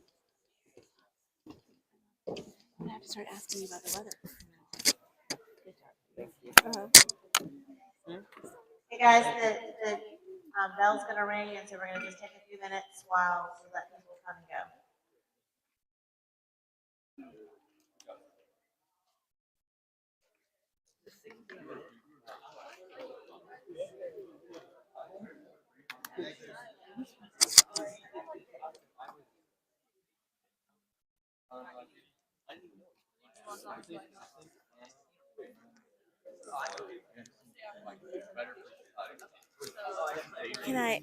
Can I still have you come over? I know. I don't want to add your stress, but can I put this on you? Yes. So I'm just gonna clip it right here. I'm sorry if my fingers are cold. You're fine. I think it's cold in here. So that doesn't amplify. It just is doing the recording. Okay. So this is the amplification. The further away, the quieter it'll be. So a little closer. And then this is just for forward, backwards, and if you want to point it. Does that make sense? And it actually, it's not actually to the screen, it's actually to the computer right there, which is by the projector. So I should point so if towards you just hold it like this, it's pointing exactly where it should go. Does that make sense? Again, this is your story. Just share the journey, share the excitement, the things that were good, the things that were hard. And if you feel like you're getting stressed or can't think of what to say, Take a deep breath. Nobody will notice. Give yourself a second. Give your brain a little extra oxygen, right? And then go on. Because we don't know what you're planning to say anyway. So you can just talk about whatever you want. All right. But you know, your pictures will help you kind of guide you. So, Thank you. yeah. When are we starting back up? So I think the 10:01 is the bell change. So we're gonna let people come in, and then we'll start back up. So and I guess.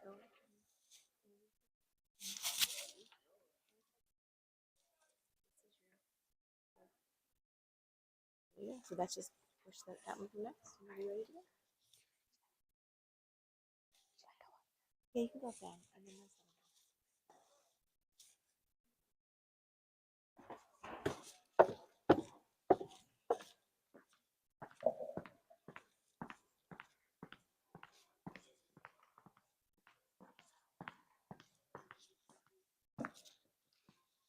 Good morning, everyone. My name is Kaylee Byrne. I'm a current Fluvanna senior with Blue Ridge, and I'll be talking about my senior project where I decided to go into hospitality and event management.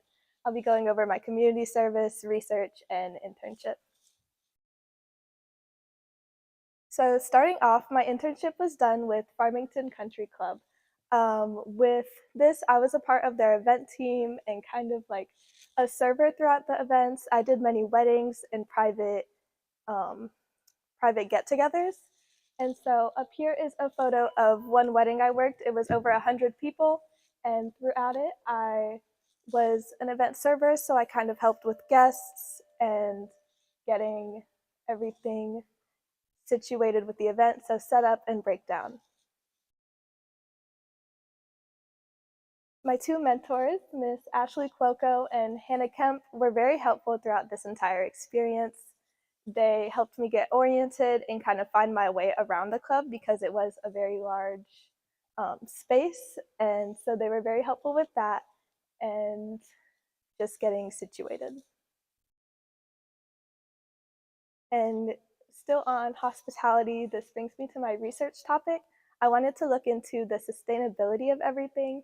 And so my question is, how does the implementation of sustainable practices within small independent businesses impact guest satisfaction and their willingness to pay a premium price?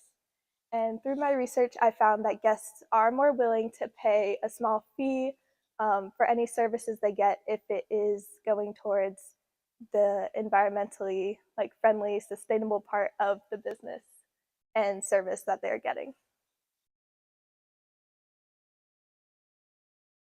And so next up is my community service. I did this with the Fluvanna County cheer team as I'm a captain this year and wanted to really help and give back to the team.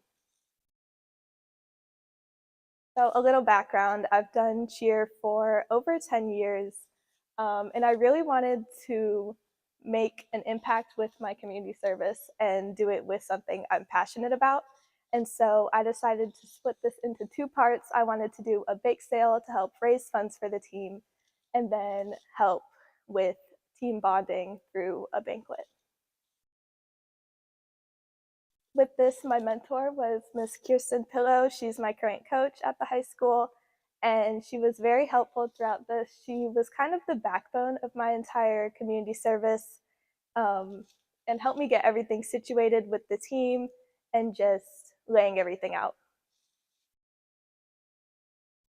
So my first part was the bake sale. We raised over $200 for the team, and on your left is the infographic that I helped make and post for the bake sale. This was right outside the lake, outside the subway, and it was a 4-hour shift. We all made baked goods and helped sell them to raise money for the team. The second part of this was the banquet. I organized and put this together.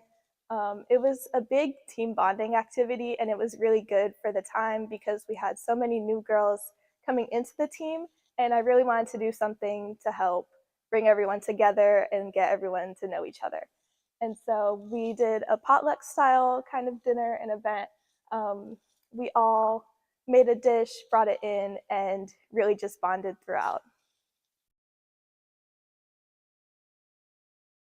I learned through my experiences that I do enjoy the hospitality and tourism field, and I enjoyed my internship, but I don't think in the future it's something I want to do and pursue because it was very go, go, go, fast paced. And I enjoyed much more my community service and kind of running and putting everything together. For my future plans, I will be attending Virginia Tech in the fall, double majoring in hospitality and tourism management and real estate. I also plan on joining the cheer team at the school.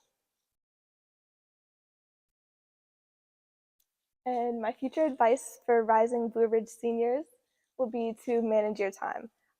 Personally, I was a little behind and procrastinated, and that made everything so much more difficult to get started and running. And so, really be on top of things and plan out your project. And then my second point is be passionate. Pick something you really enjoy. I wanted to go into hospitality and tourism into college, and so I wanted to kind of base my internship around it to get a feel for it.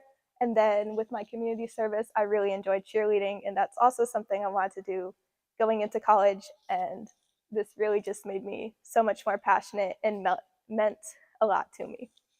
And then my third point, have fun. Really just enjoy your experience. If you pick something that you are passionate about, you will have fun. And so really those two kind of go together with the whole project. This is the end of my presentation, and I'll open the floor for any questions.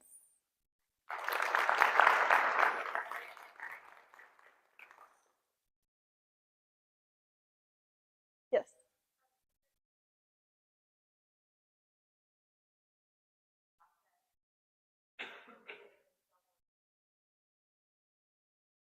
I think it was hard for me to get started with the community service because I had to be super outgoing and kind of reach out to a whole bunch of different people. And so that was a little difficult and kind of me getting out of my comfort zone. But in turn, I really did enjoy it, and it was something I hope to do again. Yes. Yes.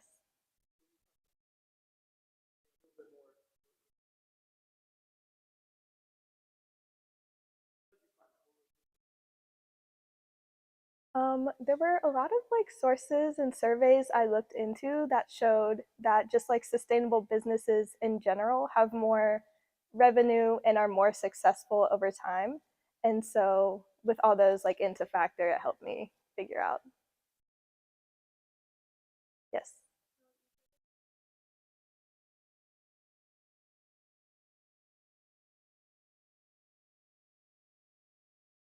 I'm not entirely sure yet, but I do know that I enjoy like the event planning side of things rather than kind of working and the, I guess, customer service side. But yeah.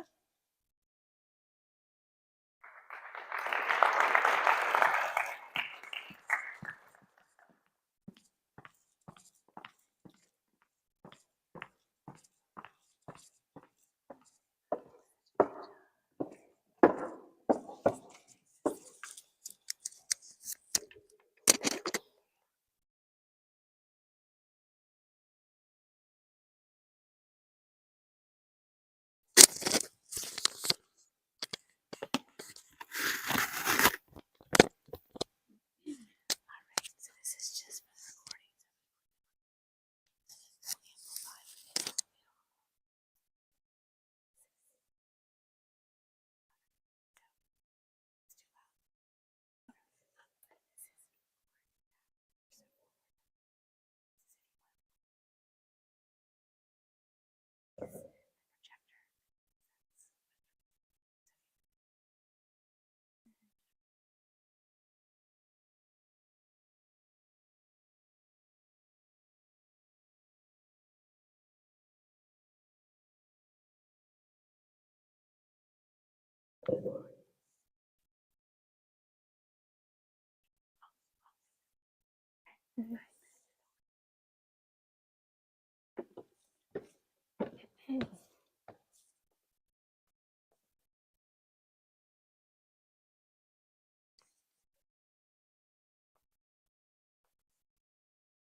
Every year, can you guys hear me?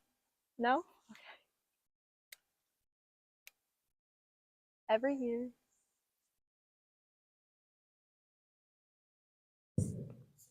Oh, okay, there you go. Okay. Every year, millions of people rely on pediatric nurses for more than just medical attention. They rely on them for comfort, empathy, and guidance through some of the most difficult times of their lives.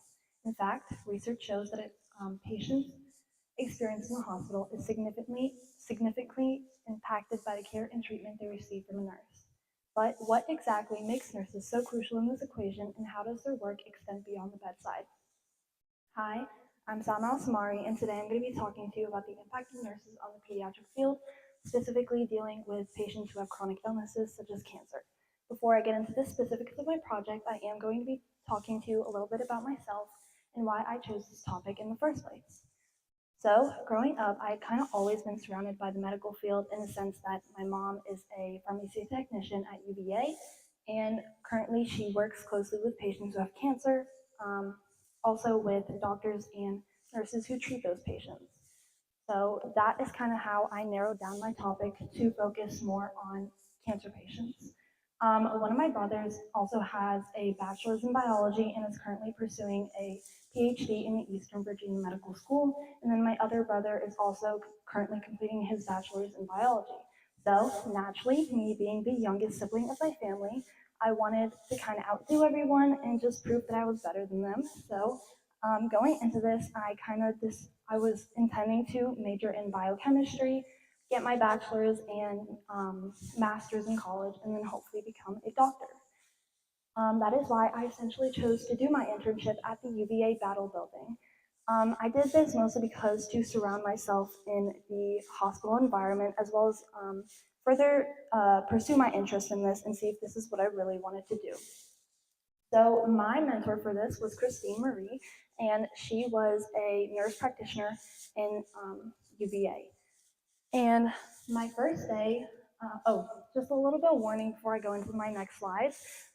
There may be a little bit of blood and some needles, so if you do get queasy with that, you may want to look away just until I get to my community service.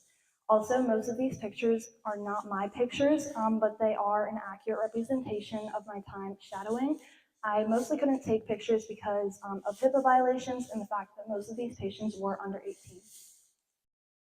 So my first day when I got there, Christine was actually not there. She was sick with COVID, and she had me mentor and shadow another nurse practitioner, Melanie. And so my first 30 minutes, Melanie kind of gave me a rundown of the patient she was going to see, some of the conditions they had, as well as the procedures she was going to do, and what results she hoped to gain from those procedures. So the first procedure she did was the lumbar puncture. And this is basically where she takes that needle in the picture and she inserts it into the lower back of the patient in between his two vertebrae. This patient was about 12 years old. And once she stuck that needle into his lower back, she basically waited until the cerebral spinal fluid kind of dropped into the vial. And this fluid was very clear. And this was used for testing for specific diseases, as well as seeing if the treatment she was giving him was negatively affecting him or positively affecting him. So as you can see from those pictures, the patient can be in multiple different positions during this procedure. They can be in a lying position on their side with their knees up to their chest. They can also be in a sitting position with them leaning forward, or they can also be in a lying position on their stomach. For this particular patient, he was on his side with his knees up to his chest. The next procedure Melanie performed was a bone marrow biopsy. For this, she used those tools in the corner, and that green needle you see is what she inserted into his lower back. This was done on the same patient, and that green needle is not your typical flu shot needle. It is pretty big, about the size of my hand, and it is kind of thicker as well. So once she inserted it into his lower back, she got a syringe and she extracted the bone marrow out. During that time, the lab technician came in and she started preparing the labs, and she showed me what the bone marrow looks like, and if you look closely enough, you can see white specks in the blood. So although all of this was very interesting to see, it was very disheartening to see it done on a 12-year-old boy. Yeah. So then after that, I got to go to the infusion center and shadow and mentor the registered nurses there. So I kind of got to see what the difference was in interactions between the nurse practitioner and the nurses. That kind of sums up day one, and then day two, I came back. Christine was there that day, but she sent me again to the infusion center because she wasn't really doing anything interesting that day. Then I got to shadow them more closely, and my main job during this day was to kind of provide snacks for the patients as well as warm blankets. And then my third day, I came back and I got to shadow Christine the whole time. And she told me about some of the patients she was seeing, and I also got the opportunity to shadow a doctor during one particular patient, and I got to see their difference in interactions and how the nurses in the infusion center stayed by the patient's side most of the time, while the doctor and nurse practitioner kind of just went in, made their diagnosis, got out, and then went to their office to kind of analyze those results. And that kind of sums up day one, day two, and day three. And then during the end of day three, Christine did inform me that she was also going to perform a lumbar puncture and bone marrow biopsy, so I also got to see that again, and it's basically the same procedure that Melanie did. So moving on to my community service, this was kind of split into two parts. The first part was with the Alyssa House, and my mentor was Julia in the pink shorts in the picture. For this, I got to help a team clean out the Alyssa House for the next family that was going to stay in there. My main job was to clean the kitchen, mop the bathroom floors, put on some bed sheets, and then lastly, I got to decorate the front of the house with some painted rocks to make it look a little bit more lively. I also got to talk with Alyssa's mother during all this, and she kind of explained why she started the house in the first place, and it was after her daughter Alyssa had sadly passed away due to cancer, and she named the house after her, and she started the house to provide housing, free housing for children in a medical crisis. I thought this was very admirable, and I really enjoyed how the whole community came together as a whole to support one cause. After everyone had left, me and Julia stayed behind to make some personalized gifts for the children that were going to be staying in there. And this showed me that not only did they take time out of their day to clean out the whole house to make it safe for the children that were staying there, but they also took time out of their day to further inquire about their interests and make personalized gifts for them. My second part of my community service was with Cure Search, and my mentor was Hayden. During this, we got to plan and organize a cancer walk. So months leading up to the cancer walk, we had multiple Google Meets to discuss how the cancer walk was going to function, who was going to be in charge of what, and so he made an itinerary and a map. So my main job was to monitor the kids section, and I got to play soccer and football with the kids, as well as Jumbo, Connect Four, and Tic-Tac-Toe. So that was very fun. And then these two pictures on the left and right is when we actually went on the walk, and the picture in the middle is when we came back from the walk, and we had a few guest speakers speak on their experience with cancer, whether it be personal or their family members and friends going through cancer. We also had a mini auction. So during this, I really appreciated how the whole community came together and supported one thing. So for my research aspect, my research question was, what is the impact of nurses on the pediatric field, specifically with how they help patients deal with their pain, whether it be mental, physical, or emotional? During my research, I found that a lot of nurses stay with patients the whole time, whereas doctors and nurse practitioners kind of just make their diagnosis do the procedures, and then go back to their office to analyze their findings. And then I also found that nurse practitioners are viewed kind of negatively and in most cases thought of as unqualified. This is false because the nurse practitioner, in a sense, is closer to a doctor than an actual registered nurse, mostly because they can perform procedures, diagnose patients, and prescribe them medicine. Obviously, they can't do surgeries, but their impact in the hospital is significant. So for my reflection, I kind of found that it takes a certain kind of person to be surrounded by that every day. And that maybe this wasn't the career path that I wanted to take for myself, but I did really enjoy the experience it gave me, and the fact that I was able to do this internship and community service in the first place was very, very cool. So for my advice and future plans, my first piece of advice is to take AP Seminar and AP Research during your junior and senior year. This is mostly because you get exposure to presenting in front of a large crowd or in front of people you might not know. Also, it does help you dig deep into your research and not just focus on surface level information. And also, you do get Miss C as a plus. So. Another piece of advice I would say is to contact people very early on. Even if you're doing the class during the school year, still contact people during the summer and try to knock out your community service and your internship during the summer. This is mostly because senior year, you're going to be focused on scholarships, you're going to be focused on college applications and senior events, so you're not going to have as much time as you think. This is why it is very important to contact people early on. Also, be persistent when you're contacting people.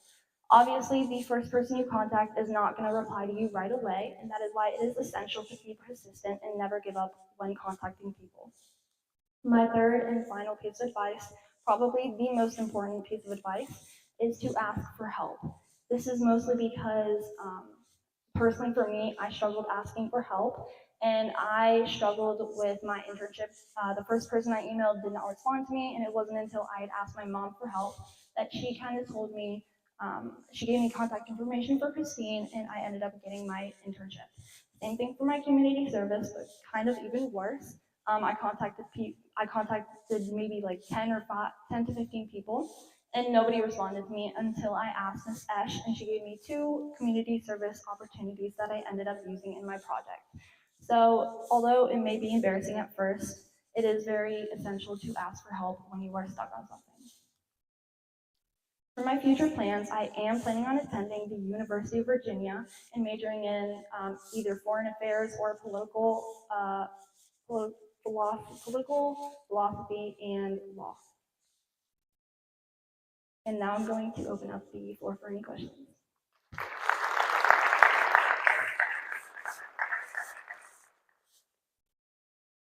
Yes.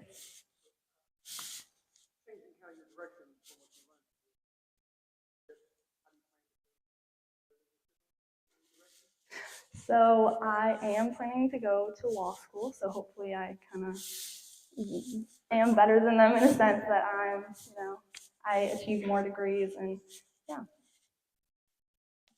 Is that it? Oh, yeah. Probably medical malpractice or just foreign affairs, stuff like that.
everyone. My name's Towns Molinex, and today I'll be presenting my senior capstone project. I studied environmental education and its importance in environmental preservation and conservation. First, a little bit about myself. I have always loved the environment. I've loved being outdoors through 4-H camps or just hiking or CCC camp. You can see a few pictures of me when I was little. My parents loved to get me outdoors. And then I've also loved learning about the environment. In the middle here is me at an academy I took based on a VEST class offered by Blue Ridge. I had a lot of fun there, and I learned a lot about studying the hydrosphere and how it interacts with the other spheres. And I'm also happy to announce that I will be there as a paid intern this summer back at Langley. Okay, for my professional learning experience, I was at Sacred Acres Alpaca Farm over on 15. I spent about 33 hours there. So my mentors, one of them was Miss Mary Jane Cathers. She is the owner of the farm. I spent a lot of time talking to her to coordinate when I would be there, and she kind of got me acquainted with the area. I spent most of my time over here with Dawn. She is the farmhand at Sacred Alpacas Farm, and she helped me learn a lot about the alpacas. So first about the alpacas. I knew nothing about alpacas when I went into this. I'd never seen an alpaca in real life, actually, but they are very interesting. They're a lot like cats in a way. Like, you don't know if they're gonna like you from one day to the next. They could be spitting at you one day, and the next day could be like Hugo right here cuddling with me. But over time, they started to like me a lot more, and I spent most of my time with dogs, so I was used to them maybe like eating out of my hand from the first time, but especially Troubadour right here was very skeptical about what I was feeding him until a little bit into it, he trusted me more and let me feed him some yellow poplar leaves. Oh, and that's when I first met the alpacas in the top corner. Those were all the ladies staring at me. Okay, for daily tasks, there was a lot of feeding. This was really good for my arm muscles. I carried a lot of buckets everywhere. And then in the middle is me at MedCheck. We're feeding them vitamins once a month. And this specifically is vitamin A, which is given to all the animals. But I also did some injections, which were for some of the alpacas who had bad skin conditions. And then over here is our baby alpaca, who is about 4 months in this. He was so cute. He was jumping all over the place like a little bunny. And then for some of the experiences that happened on the farm, it was not all that glamorous. Right here is a rat I found while cleaning out some of the water buckets. It was so hot, oh my goodness, and the alpacas, you could see it too. I mean, they don't sweat or anything, and we don't give them baths, but we would hose them down with the sprinklers, which they really enjoyed. Hugo right there is loving getting it on his tummy. It felt a lot better. And then that is one of the clean stalls over there from all the poop I scooped out of it. Some of the other not so glamorous parts was we did a lot of mating. So the farm is for breeding, and they also use it for getting alpaca's fiber, which they turn into yarn and they sell in the shop. And then they also use it to create some revenue. We walk the alpacas, so I also got to help with some of the walking. This over here is one of the breeding. This was the one time that I was spit on by an alpaca, and they make sure to get you right in the face, so that was really nice. But yeah, she wasn't very happy about it, but it had to be done. So, and then that's one of the poop buckets I scooped. I made sure to take a picture of that one for you guys. Next, for my community service, I spent 86 hours at a 4-H summer camp. This was at Holiday Lake at Appomattox. I was a teen apprentice that day. So my supervisor was Miss Sarah Brown. She is the 4-H extension agent for Albemarle and Charlottesville. I spent a lot of my years at 4-H camp as a teen volunteer, so I went to her when I was looking to be a teen apprentice. So the difference between being a teen apprentice and being a teen volunteer is when you're apprentice, you're basically an unpaid staff member. So you're not spending a lot of time with the kids, but you still spend a considerable amount with the kids. But you also do some of the behind the scenes stuff, like feeding them in the cafeteria. So here are all the kids for morning announcements. This actually was really great for preparing me to talk in front of people, because there is nothing more nerve-wracking than talking in front of kids because they are so honest. And then I spent most of my time on the riflery range. Here's me teaching one of the students. It was really cool to see them experience, especially kids who were kind of scared of guns but signed up for the class. And there was one girl who wasn't able to be in the range at all, but at the end of it, she was able to actually hold a gun, which was pretty cool. Okay, and here's some of my other teen apprentices. It was awesome to be with them because they also have such a love for 4-H camp and teaching kids about the environment. This is me helping out in one of the animal classes. At 4-H, we let kids experience holding snakes, spiders, and also turtles. So something great about 4-H camp is it gives kids a chance to really get out of their shells and meet new people. Also, it gives them a chance to be outdoors without the presence of technology. Students are not allowed to have their iPads or phones out with them or watches. I was given special permission to have my digital camera so I could take pictures for my presentation. But overall, 4-H camp is a place that I loved getting out of my shell and what really gave me the opportunity to love the environment the way I do. So it was great being back here as an apprentice. So my research question was, to what extent are children inclined to decrease their carbon emissions after educational activities? I was inspired to do this due to my quote of quality, which education is the most powerful weapon which you can use to change the world, by Nelson Mandela. This helped me learn why I love the environment, because education really is power, and I learned that I have such a passion for the environment through all the classes I've taken and through going to 4-H camp. So I was wondering how this affected other people other than myself. My findings were that kids only learn well through hands-on education. This helps them absorb knowledge so much better. And this is very true for me as well, which kind of made it like connect in my brain with this. And so my findings led me to the conclusion that to have kids caring about the environment and to decrease their carbon footprint, we must have more hands-on experiences for kids to learn about the environment in schools. This is why places like the woodlands that we have are so fundamental for kids to be in. So here's my infographic. I have a little bit of overview and background and some key points that I'm finding. This is basically like impacts of outdoor learning and versus like indoor learning. And then my call to action, why I wanted to do my project, and some critical sources that led me to my conclusion. So my advice for future students is use personal connections. I was able to find my internship and my community service so much easier because I used connections that I already had. One of my connections, actually while I was watching the presentations last year, I got on my email and emailed Mr. Jennings to get a connection there because I knew I wanted to do something outdoors and I did not want to be indoors during the summer. Take pictures and videos. One of the things that I took in the most from presentations last year was that you need to take a lot of pictures and videos so that you have enough to fill up your presentation. Also start early. Like I said, I started when I was watching people's presentations, which I was so happy about because even though I had a lot of luck with finding an internship and community service really quickly, that wasn't the case for a lot of people. So make sure you start earlier than you think. You want to be ahead of the curve instead of behind it.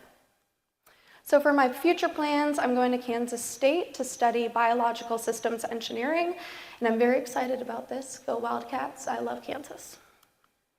What did I learn about myself? I learned that I am not really afraid of dirt and I don't care about picking up poop. I just want to be outside doing things I love and learning about new things, which in this case was alpacas, or hanging out with kids and feeling like a camper again. So yeah.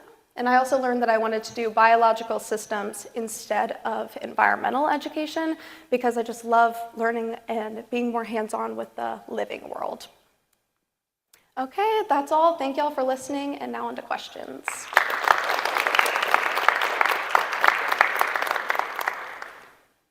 Yes? Biological systems, what does that mean? And like, what are you thinking for your future? Like, would you be like a national park ranger? It's more like, engineering, like with agriculture and food sciences and wildlife, more like that, but it's also more hands-on than environmental engineering, which is more like, water systems and stuff like that, which I learned I didn't enjoy too much from the UVA engineering class. Yes? turning your research question back on yourself, did it change your individual position on your carbon emissions and stuff like that? Have you changed your lifestyle at all? Yeah, I mean, it makes me definitely think about it more, like where I'm driving, if I want to carpool and stuff like that.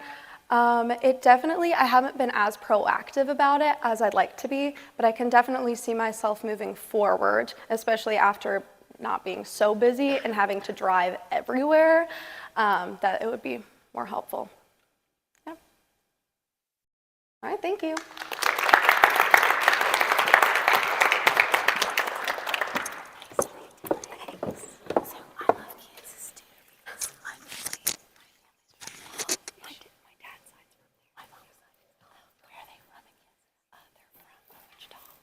My dad was born in Dodge.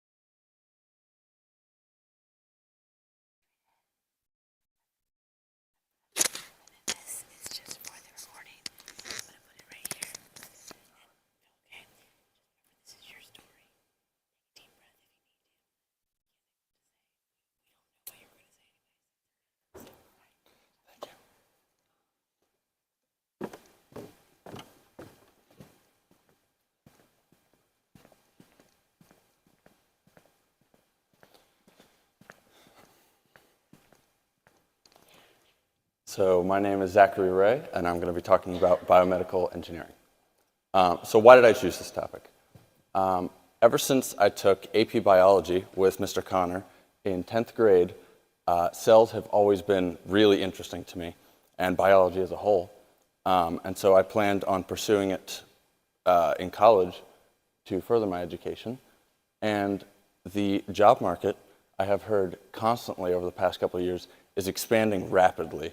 So I wanted to see what it would be like to be in that field. So for my internship, I worked with Amanda Gibson, an assistant professor of biology and evolutionary biologist. I worked at the Physical and Life Sciences building in her own lab, where we conducted an experiment that she was already looking into.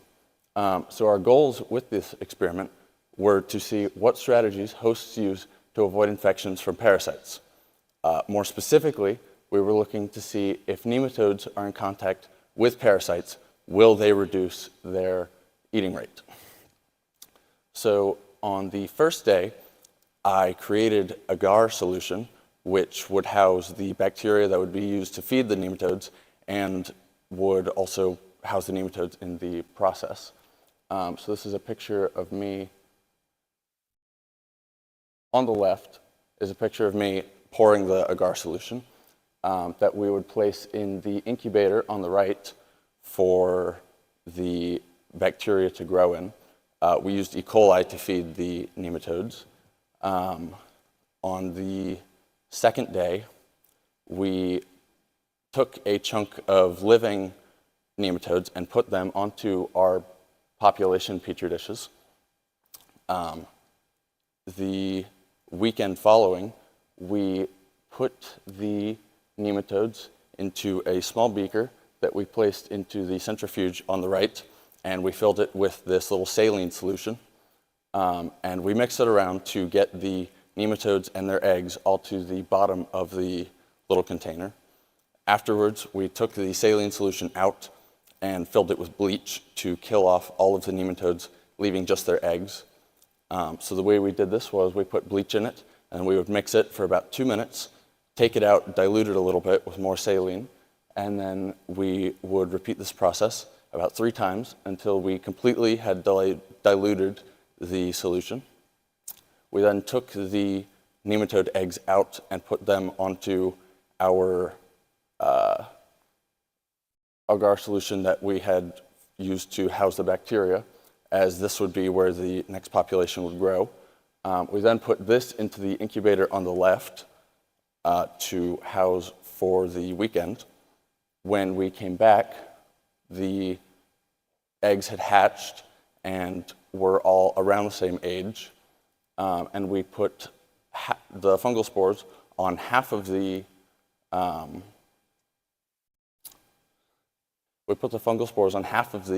petri dishes and left the others untouched. So the next day, I took samples of the feeding rates of each of the nematodes. So I took 11 worms from each plate, and this is all of the feeding rates from each worm. I tried to use 11 different worms, so I would use a different spot on each plate to get the worms. This is a graph, or these is two graphs. The left is sorted by plates. It's not really very easy to see the difference between the plates. There's not too much difference. There's obviously some outliers in some places, but nothing too significant. And then if we look on the right where it's sorted by treatment, you can see that there's not really any difference between the control and exposed. There was slight variation, but overall around the same. So we concluded that there was not significant difference in eating rates with or without fungal presence. So the significance of this was it gave me an experience in the lab, as I had never worked in an environment like that with experts. So that helped me a lot. So moving on to my research, my question was, what issues are preventing genetic manipulation from being implemented as a service? So my main conclusion was the designer babies that would inevitably come from genetic manipulation present a lot of moral issues, as they're unable to choose their own genetics.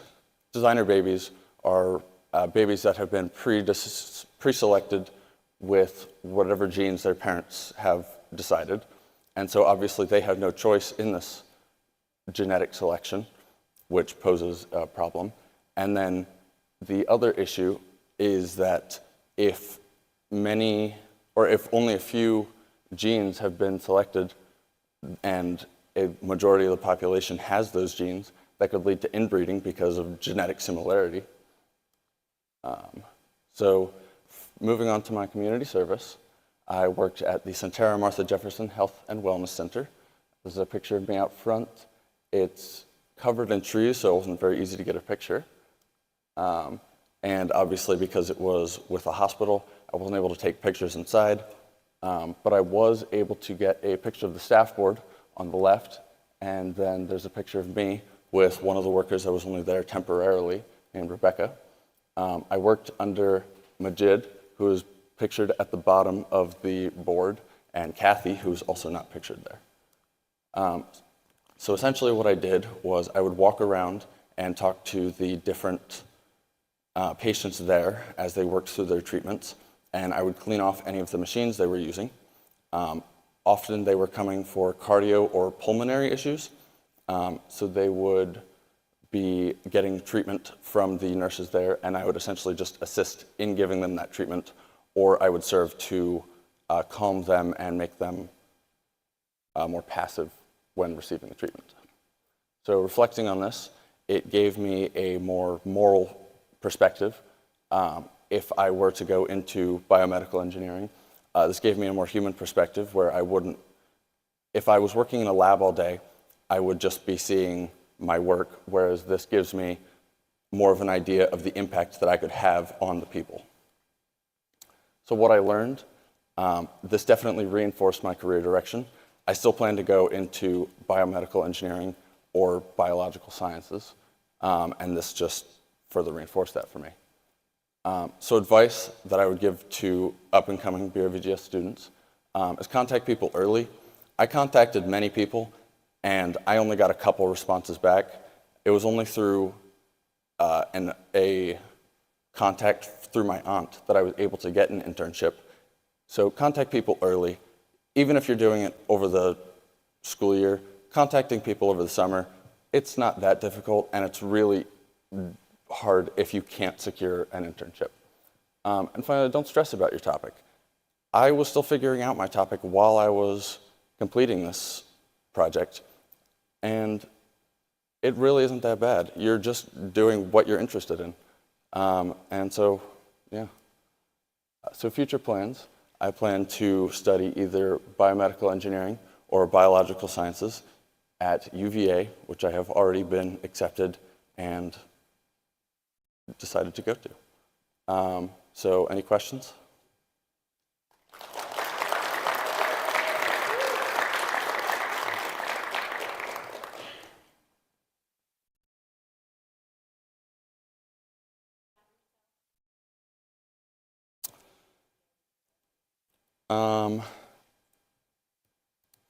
I learned how difficult it is to work with other people in a lab setting. I didn't realize just how much you would have to share the space with others. So often, while we were completing our own experiment, there were a lot of other people completing their own experiments. And so working around that was definitely something that I had to cope with.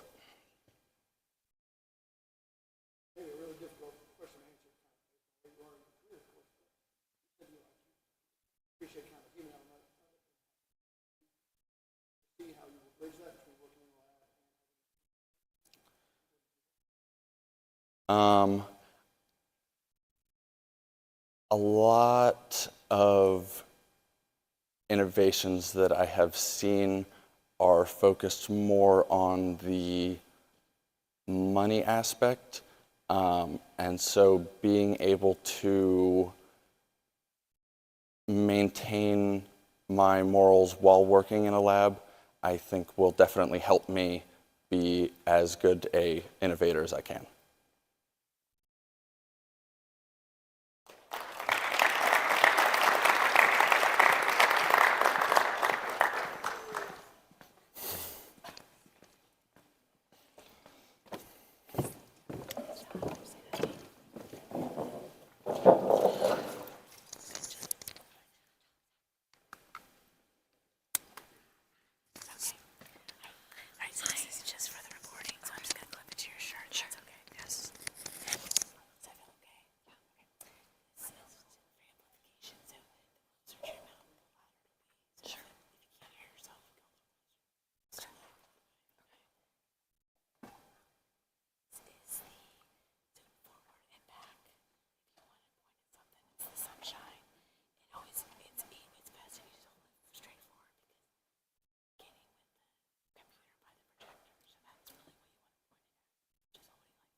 Hello and good afternoon. My name is Kara Landsberg, and today I'll be walking you through my Environmental Advocacy Senior Capstone project.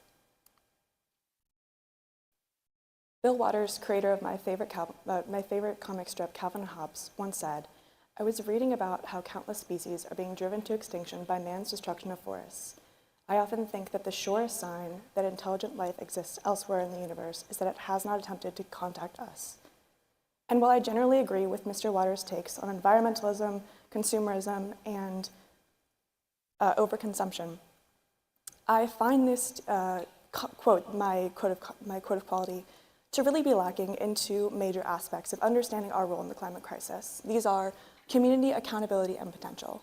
By accountability, I mean the understanding of our roles, our choices that we have made to lead us into the climate crisis. And by potential, I mean the ability for us to come together as a community to collaborate towards solutions leading us to a brighter future. I've always been interested in the environment, and I cannot tell you exactly when this interest started, but I do know that it has been spurred by growing up here in the beauty of Fluvanna County. As I've gotten older, I've realized that my initial interest in the environmental production and the environmental crisis has translated into anger at institutional stagnation and a desire to really confront the resignation I see in my peers about the issue. This has led me to think, what institutions can I think of that are leading to supporting individuals in confronting our resignation and bringing more community accountability and potential to this issue? This is when I found the Community Climate Collaborative. C3 is a nonprofit located in Charlottesville, and I decided to do my PLE with them. I totaled 22 and a half hours in their service. I had 4 mentors. This is Susan Cruz, the executive director at the very top. Next to her is Sivo Flynn, the climate justice policy manager. Below them is Coles Jennings, who is the director of corporate sustainability, and to his right would be Jackie Baker, who is the climate services manager. And I had a lot of great time with all of them, but I did most of my time with Jackie Baker and Coles Jennings and with Sivo Flynn. They are a primary and spearheading agency which is linking local government action toward the needs of local businesses and homeowners. And they're able to drive this forward with environmental advocacy and a desire for preservation of the environment. I started my advocacy with them by joining them in their advocacy at City Council, where they were speaking about how the CAT system should be adopting green buses. And during this, I had a really interesting time crafting my speech. I was not overly passionate, but very excited, and my speech ran way too long, so Sivo Flynn helped me to craft it into something more manageable for the time frame. And this early experience was really influential as I was able to notice their dedication to the environment, as we were some of the only people in the audience at City Council that night speaking about this issue. My next event that I did with them was going on energy audits. Energy audits are walkthroughs of local businesses that Jackie and Coles go on. They're able to use their insights as registered energy auditors to point out possible insulation leaks that Coles points to here, or outdated equipment that is zapping energy, like Jackie points to there, using technology. Right there in the middle, we have Coles' thermal locator, which is locating all of the possible insulation leaks. On the very right here, I asked her to give me a pose, so she's giving me a very exaggerated stern talking to this refrigerator, and this was really cool. I went over 4 days with them to these different locations. I'm not able to give a ton of pictures as C3 values their privacy as businesses and homeowners, but it was a great time, and I really enjoyed getting to hear their information and insights that they were then able to pass along to local businesses and homeowners. My favorite task was going and organizing the community outreach at the Healthy Streets, Healthy People event. So I was part of the organization and orchestration of the tabling there. As you can see, there's trivia games, there's information, there were a ton of activities, there were paper fan foldings, so it was really fun to work with the kids there. So there was a wide variety of ages of different races of people that were all coming together at this event at Booker T. Washington Park. My favorite part of all of this was the sign that we made there. This is all of the solutions that our community members came up with for staying cool using low carbon solutions. So on this you can see a wide variety of language of spelling, given age and all of the different possible solutions that people had, and I really loved how this emphasized how people came together to find collaborative solutions. And this is me with the team, so there again is Sivo Flynn, one of our other policy managers, and 2 of the other teen interns, and I had a great time with all of them doing this. Before I speak to you today about my community service, I'd like to speak to you about my research project, which was how does the climate crisis affect the mental health of teens? I decided to focus on this because this is something that really weighs on me and a lot of my peers, as I know, and I decided to focus on the coping strategies. There's 3 main coping strategies that are in the climate crisis that teens use. These are de-emphasizing, which typically occurs in younger ages and is very prominent in boys. And this is the denial or repression of symptoms of stress or anxiety relating to the climate crisis.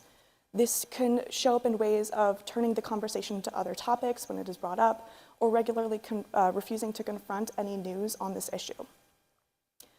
This is the least healthy of all of the coping strategies. The most healthy is emotion-focused, which acknowledges but attempts to alleviate all of the stressors. And this can be done in a variety of ways, possibly through distraction, but most often through community outreach. This would be, it was the healthiest, as this connectivity really brings a more positive mindset. And the worst one of all, perhaps, as it pertains to our ability to confront rather than repress these feelings, is problem-focused. Problem-focused typically occurs in girls, and it is solution-based and directly linked with individual empowerment. This was hard for me to wrap my mind around initially. It occurs when you attempt to take on all of the stressors, all of the possible solutions, and weed out whatever you can do in your life to confront these issues without truly understanding how widespread they are. This individual empowerment is extremely stressful, and it occurs alongside low well-being. When I discovered this, I was able to locate that this is the coping strategy that I use. It helped me identify a lot of the issues that I've had in my own feelings of resignation, indetermination, the way that the climate crisis has affected me. And I knew this is where I wanted to spearhead my community service towards. With my community service, I conducted a total of 10.5 hours, and I was making a website for teens about the climate crisis. I posted the infographic that I made and was posted along many of the teachers' doors here at FCHS. This is the QR code that will lead you directly to the website. On the website, I made a Ask a Professional site, which was basically you can just ask any question you might have about the climate crisis, something you need advice on, what do I do, what is this particular issue going to mean for my family, to a professional, which was linked at C3. They were my mentors for this. And additionally, I had mental health resources, different social media platforms that were investigating how can we stay positive and can we bring news that are supporting our mental health, as well as some monthly recommendations for the different types of media talking about this issue in a positive light. And then for my future plans and advice, my future plans, I'm debating between 3 colleges right now, but I'm leaning towards JMU and their ISAT major, Integrated Sciences and Technologies. Eventually, I want to go to law school for environmental protection and law. And my advice, succinctly, I would say that a lot of us are going to talk about starting early, but my main advice would be, it's okay for you to change your direction. My initial interest led me to wanting to get a law internship, but those are not accessible for high school seniors. They really want law students, which makes sense. But that was very, not startling, but disappointing to have that initial feedback, and I really desired a different outlook. So then I was able to research C3 and understand how they were going to be the most supportive in my community service and my personal learning experience. And I'm really grateful that I was able to change directions and let myself find a new path through it. And that is my presentation, and I stand ready for questions.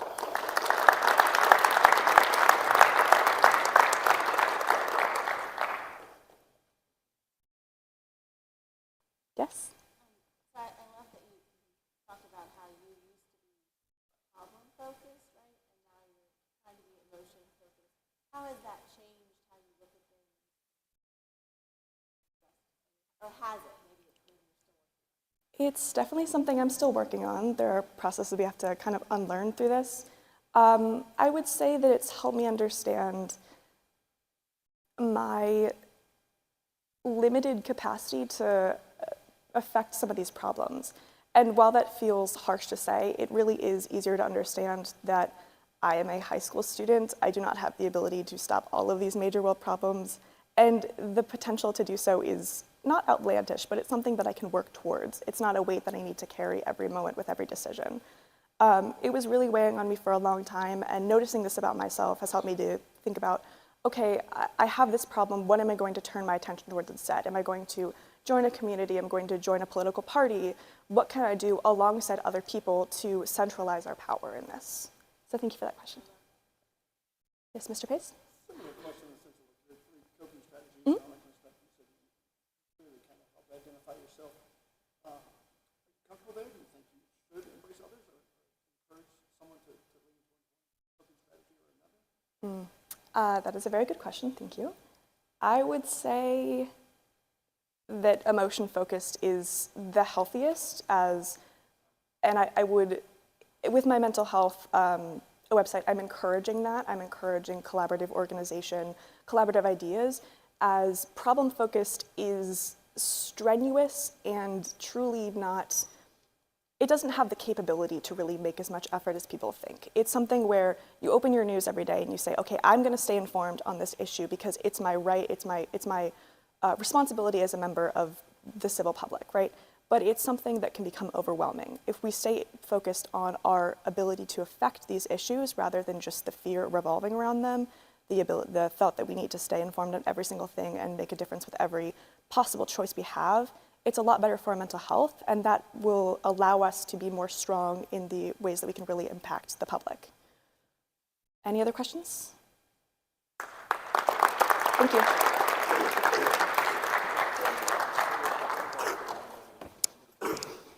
Thank you. Yes. Good job.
So my name is Robert Maddox, and I decided to look into astronomy and light pollution for my senior capstone project. So for a long time, I've had a very particular passion for space because there's a lot to learn and there's a lot that is still unknown, and it definitely has a lot of math and science, which I do particularly enjoy. So with my passion, naturally, I went in wanting to learn. So one thing that I learned was that at the beginning of the universe with the Big Bang, it started at theoretically an infinitely small point and has reached, after billions of years, a distance of about 96 light years across. And what's interesting to me about this fact is, how do we know this? At what point have we come to conclude information like this as fact? Well, it all comes down to astronomy. So going into this, I had a little bit of experience with astronomy. I had a telescope. It wasn't super great, but I was able to go in with a little bit of information.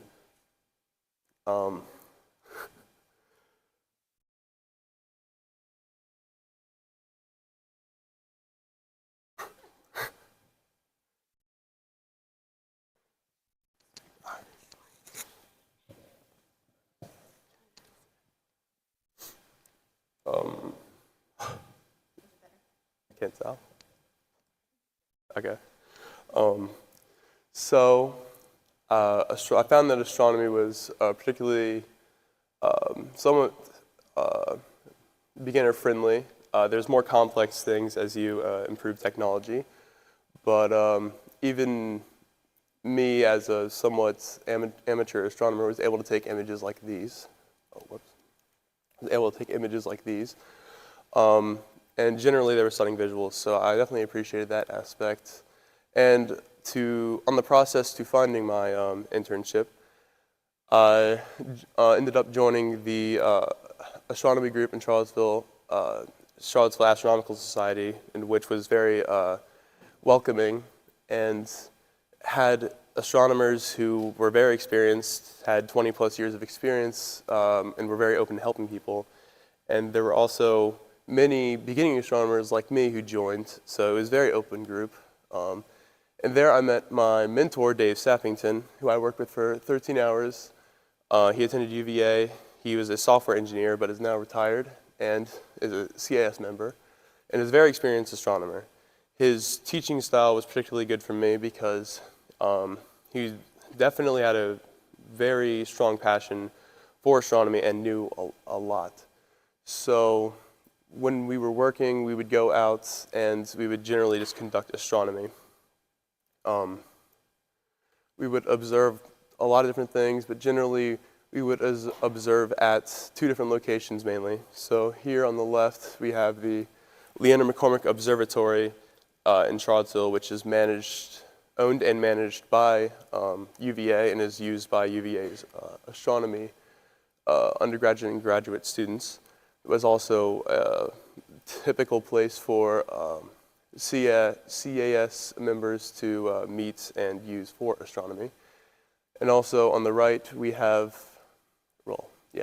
on the right is the Woodridge Farm Brewery, which is another place that is affiliated with CAS. It's just outside of Charlottesville and offers a very open field with very little to no light pollution, which allows for very successful astronomy to be conducted there. So generally we would just observe and he would answer questions, but there are certain things we did that were a bit unique. So here is Dave's light enhancer, which is generally something that no astronomers have. It's based upon what I understand as military technology, which is used generally for night vision. So it essentially brought out the light that was not particularly visible to the naked eye and allowed for better visuals. So here is the Orion Nebula as seen through this light enhancer. And the interesting thing about this also is that he was able to put on light filters onto it, which allowed for certain light to be passed through it when looking through an optic through a telescope.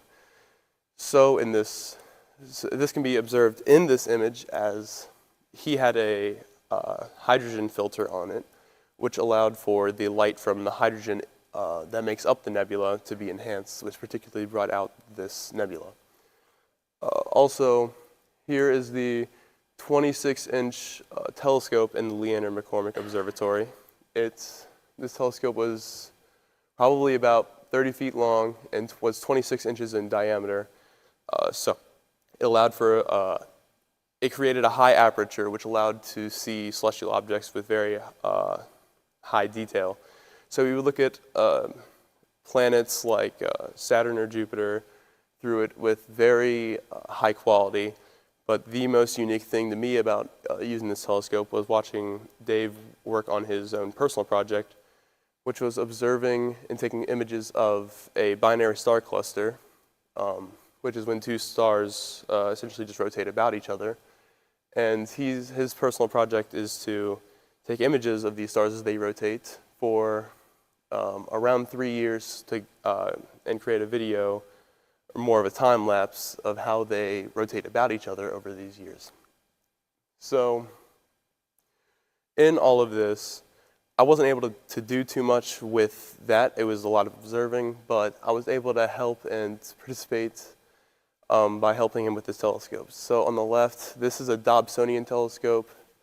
The light enters at the front and hits a mirror at the back, which its concavity allowed for it to reflect to another mirror at the front, which entered the optic and would allow for a picture to be seen of what you're looking at in the night sky.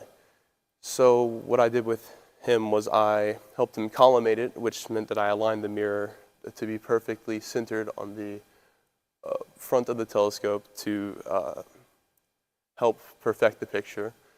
And also I helped him set up a laser that would have gone here, where the other finder scopes are, which allowed for him to easily manually move the telescope around and find things he was trying to find in the sky just using his laser. And also over here, another telescope. This is an equatorial mount, which means generally you do a polar alignment, point at the North Star, Polaris, and then go from there using coordinates. But he had a refractor telescope which used technology like this, but it had a computer on it, so it could find the celestial object using technology.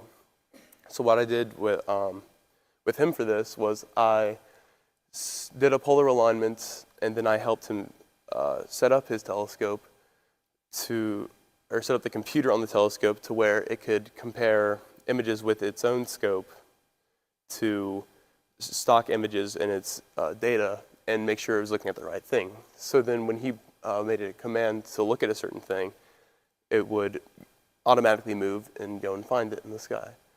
Generally, throughout this entire internship, I learned a lot about astronomy, and definitely learned that the observing isn't particularly my own style, but I do definitely enjoy the observing part. So skipping to my research, my research question was, how does light pollution affect everyone?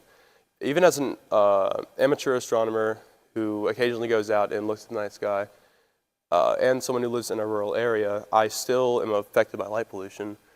And I wanted to know how not everyone, not just astronomers, are particularly affected by this issue. So to start, I looked at the causes of light pollution. I found that generally the root of all light pollution has to do with outdoor lighting. And typically it's when outdoor lighting is left on in inappropriate times or places, meaning that if you leave your lights on outside all nights, or if if an area needs to be dark for like astronomy, and lights are left on, that would be an inappropriate place to have your lights on, as it interferes with the astronomy. So this diagram here I found in my research, it uses an example of a street light, which shows how most of the light that is being used isn't actually used in the useful area in which its intended purpose is, in which it is there for its intended purpose.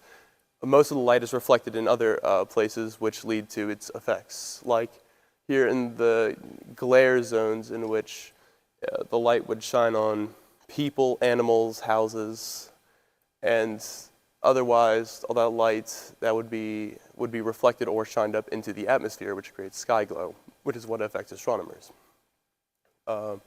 Furthermore, for causes, I found that outdoor lighting, outdoor lights that are lower on the Kelvin color temperature scale tend to be much better to prevent light pollution and somewhat mitigate the causes. So using outdoor lighting about 1,000 to 2,000 Kelvin is very optimal because it's a rather warm color that the light puts off, and generally does not affect your night vision nearly as much when conducting astronomy, as opposed to the much higher end of the scale in which the lights are approaching very bright white light.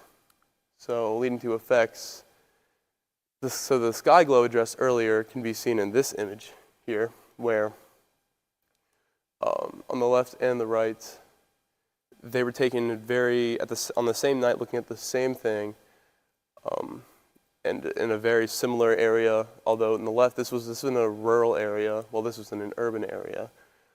And it was taken with a 60-second elapsed time, which just compiled a bunch of images and created one image. And on the left, this shows that in the rural area, you can actually make out stars. You can make out what appears to be the Milky Way galaxy, while over here, it's just bright light. It looks like it's daytime outside because of how bright it is, because of the sky glow in the urban area. So I also found the most significant effect, other than the sky glow, is on animals. So particularly the most prevalent example is with sea turtles, where they are naturally attracted to light once they hatch, and they generally would follow where the moon is and would reach the ocean. However, these bright artificial lights lead them sometimes even the opposite direction of the ocean, and they tend to die this way. Other examples of animals that are affected are animals like bats, many insects, or even birds.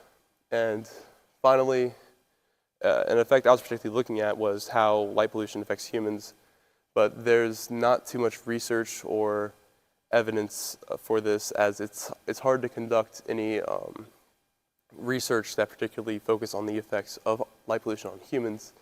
The main effect is just generally sleep deprivation, as the bright lights can ruin your circadian rhythm, and it can definitely hurt your sleep. So finally, for mitigations, this issue I found was completely preventable, or almost completely preventable, as all it requires is for lights to be turned off or changes, like minor changes, to be made. So I found that the steps need to be taken are education, independent action, and then governmental action. So education I found was the most important first step, as the word needs to get out about what light pollution is, its effects, and how they can make changes. And the changes they can make leads to independent action where they change the lights they use, they turn off their lights at nights, things like that, which can move to governmental action, which can help enforce these rules and help prevent light pollution overall. So, because of the significance of the education portion that I concluded, I decided for my community service that I was going to create lesson plans for elementary students. So I worked with Amy Wiersma, who attended Mary Baldwin University and is an elementary school teacher at Summit Elementary in Charlottesville. So for my community service, to educate the students, I developed lesson plans for her to use, and I made a total of 6 lesson plans, which address pollution, light pollution, the effects, the causes, the effects I addressed, and finally the mitigations, what they can do to make changes. So in each of these lesson plans, there were 1 to 2 activities that they would do, and my particular favorite that I would like to address is where they looked at the Bortle class for their area. So all these students live in Charlottesville, so I wanted them to use this website where they would click on Charlottesville and find the Bortle class for the area. Now, a Bortle class is a scale that somewhat rates the amount of light pollution in an area.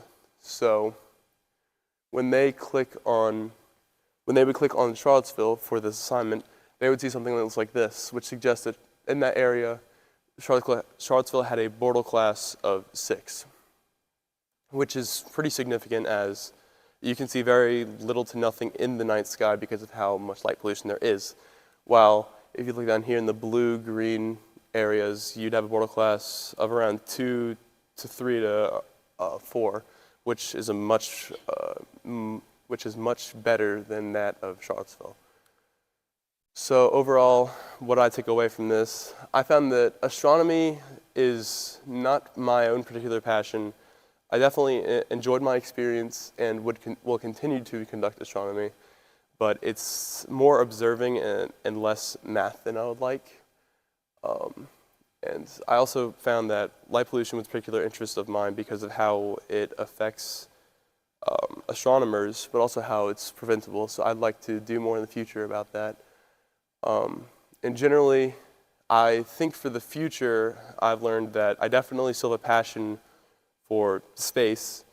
It's just I want to move to a branch of astronomy which definitely requires more math and applied science. So my advice for future governor's school students for the Capstone project, definitely have backup options. When doing this project, I reached out to 2 people originally, and no one responded. I did not realize how many more people I'd have to reach out to eventually come to my internship. So definitely have many backup options and reach out as soon as possible. And then plan ahead. I'm not really a procrastinator at all, but for this project, it's really easy to get behind or to put off something because there are not really too strict of due dates, and it makes it hard to keep up with things. So definitely plan ahead. And in the future, I will be attending ODU next fall, and I'm intended to get a double major in aerospace engineering and astrophysics. And that's all. Are there any questions?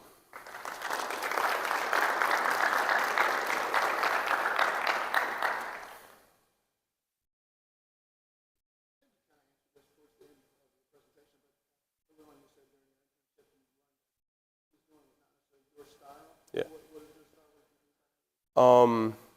So it's just, I really enjoy the observing. There's a lot of great things to look at, and there's a lot of science to do with that. But I want to do something with more math, which is why I'm looking into astrophysics.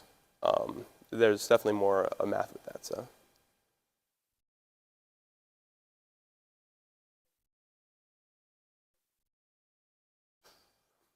I definitely learned that I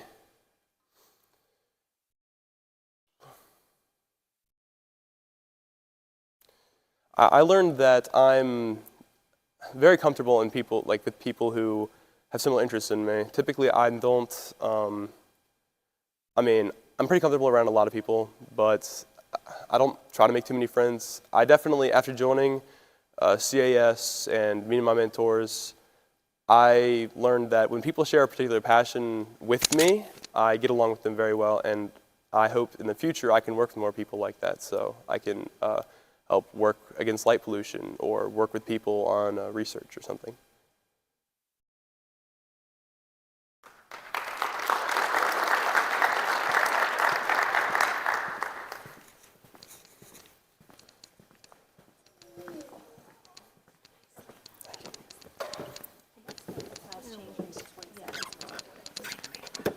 You guys are going to take a little break until after the class change, so nice. Thank you. Okay, so this is just for the recording, so we're going to stick it right there. Okay.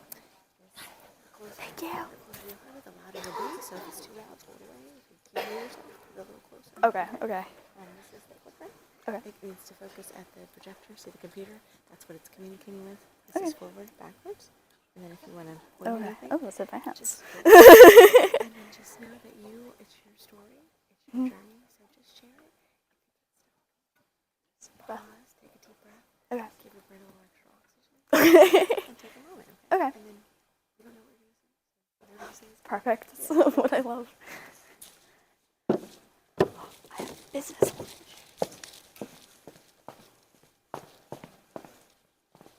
Hi, I'm Emma Pittman, and I'm really, really, really excited to be talking to you about the implication of socioeconomic class on dental care. So I'm going to first talk a little bit about why I chose this topic, and I'm going to talk a little bit about my own teeth and the fact that I have tooth deformities. I have a mutation in my PX9 gene, which I don't know what that gene is, and you don't either, which is fine. We'll just keep rolling with it. And it's something that affects only 2% of people. So it means that my lateral incisors, which are the teeth that are past your big teeth before your canine teeth, are actually only developed to the size of a grain of rice. And so I was really insecure about it when I was younger, and it was something that was really just an issue for me, and I was able to get cosmetic dentistry done to ensure that my teeth look as normal as everybody else's. Which leads me into my second point, economics. The only reason that I was able to get cosmetic dentistry is because I had the financial resources to do so. And a lot of people don't have the financial resources to partake in cosmetic dentistry, let alone regular dentistry. Another thing about me is I love economics. It's something that I'm very passionate about. It's also something that affects every single one of us. Your socioeconomic class is one of the biggest defining factors, whether you like it or not. Which was why I was really interested, and I really, really, really wanted to include it in my senior project. Third, global service is something that's very important to me. I think that community is super important, but we have to recognize that we are part of a bigger community than just our central location, which is also why I wanted to include global service into my presentation and my research as well. So first, I'll start about my professional learning experiences. I did two. I wanted to say before that there are very few pictures because HIPAA violation is a real thing, and I will not be catching a lawsuit for anything that I include. And also, when you're getting a root canal, you don't want me in your face. It's really uncomfortable. So my first professional learning experience was at dentistry at Nahor with Dr. Scholl. He's my dentist, that's why I reached out to him. It was really fun. That's him on the left, and that's a picture of the usual room that people go into and receive the care from. So I got to watch a lot of the cleaning process of people's teeth. I also got to watch a lot of people put in veneers and get a lot of root canals and a lot of fillings and stuff, just cavities and just very basic care done. I also saw a lot of the sterilization process, which I knew nothing about. They actually reuse the tools and put them into a machine that makes it really, really, really, really hot, so they can use it on multiple people, and I just thought that they kept throwing away these metal utensils, which I think is really interesting to note. I also had a conversation that I think is worth including, and it really influenced how I view this project and how it impacted my research, is that I had a conversation with a dental assistant, and for those of you who don't know, a dental assistant is you don't have to have any specialized education for it. It doesn't require an associate's, it doesn't require a bachelor's degree. You do not have to go to college for it. And this is a care that is most prevalent in rural areas that don't have access to education for these people to come and give the care that they need. I was actually offered a job as a dental assistant, so that just shows you how little experience you have to have. However, in the Commonwealth of Virginia, they are currently trying to aid people in rural areas by requiring these dental assistants to receive further education. As I talked to a dental assistant, this is actually a real issue because just as the people in rural areas don't have the finances to receive the care, the people usually in rural areas don't have the resources nor money to get the education to receive the care or to give the care, which I thought was a very interesting, almost like dichotomy that just as much as economics affects the people that receive the care, the people that give the care are just as affected by it. So I thought that was really, really interesting, and that actually very well coincided with what I ended up researching. My second internship was with the Charlottesville Free Clinic, which is a dentist clinic that is funded by the state of Virginia. It's located in the Albemarle Health Department on some days, and I interned with Dr. Leist, who is in the white coat. Something, I don't know if you guys know a lot about a free clinic, but it's for people that don't have insurance to receive the care that they need, and it's covered for by the state. So I followed Dr. Leist around, and the first day I started, we were at the Albemarle Health Department building, and I watched people get emergency extractions for 3 hours, which was really, really, really, really fun, and I really enjoyed it. Something that I didn't know, because I've never watched an extraction, and if you have, you'll already know this, but they really do use pliers, and I didn't know that. They really just get in your mouth and rip it out. It was really interesting to see that because I didn't know that, and that's kind of medieval. And I also got to see how general anesthetics work, like lidocaine and novocaine and all that kind of stuff that I wasn't exposed to, and seeing how that works was really, really interesting to me.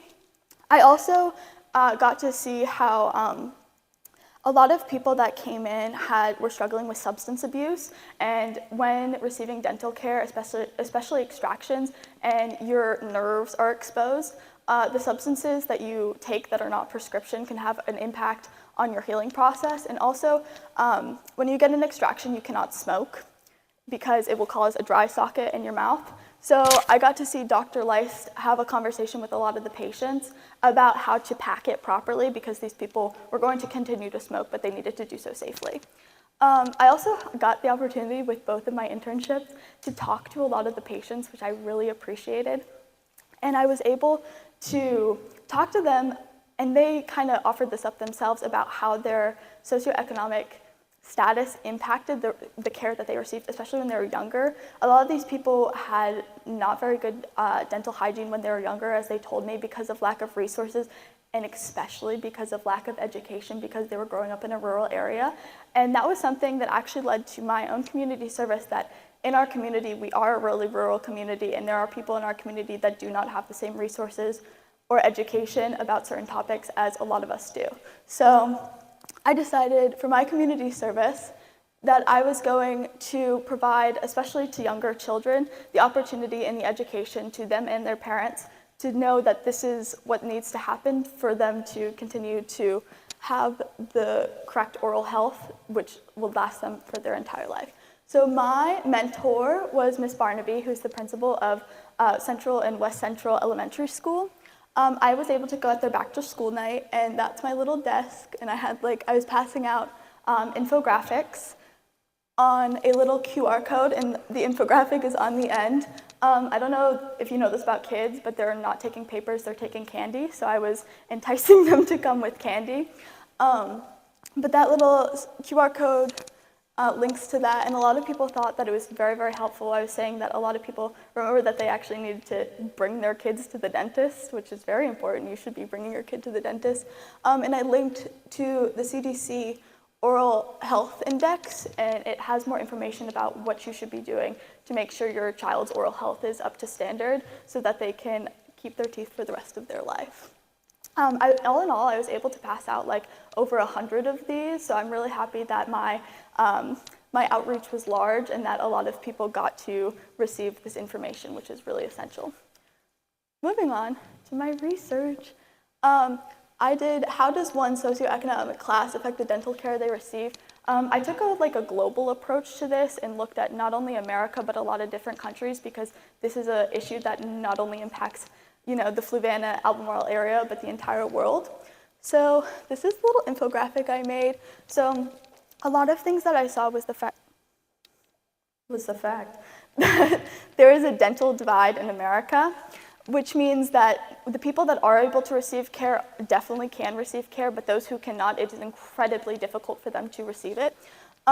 This is due to other issues, regardless of economics, that tie in but are not directly linked, such as the access to water with fluoride in it. We take for granted treated water is incredibly important to our oral health, and a lot of people that don't have readily access to water are struggling with this, and that is impacting their health as well. I also looked at several countries, France being one of them, that are taking the initiative by their government to improve oral health within the adults and children in their community.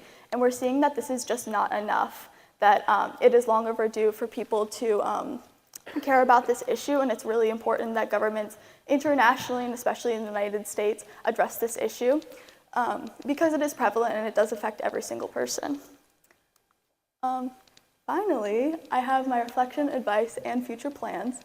So a little reflection about pretty much myself. Listening to people was like my favorite part of this. Being able to interact with patients and talk to doctors and learn their life story was something that I did not expect because I don't like talking to people. But it was actually like my favorite part, and knowing more about how things connect us that you wouldn't expect was it was very, very interesting. Then, moving on, I really enjoyed the idea of service and helping. Seeing other people benefit from life-saving or emotionally changing care was incredibly rewarding, even if I wasn't the one facilitating it, which is something that I aim to look for in my future plans in whatever career that I end up getting. I also have a deeper interest in teeth as a whole. I already had a weird fixation on it, but it's even deeper now.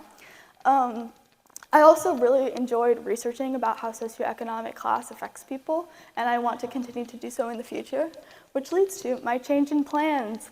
I was so committed to being a political science major for the past 4 years, it's not even funny, but I've done a 180. I'm now going into global public health, which is pretty much what I've been talking about this entire time.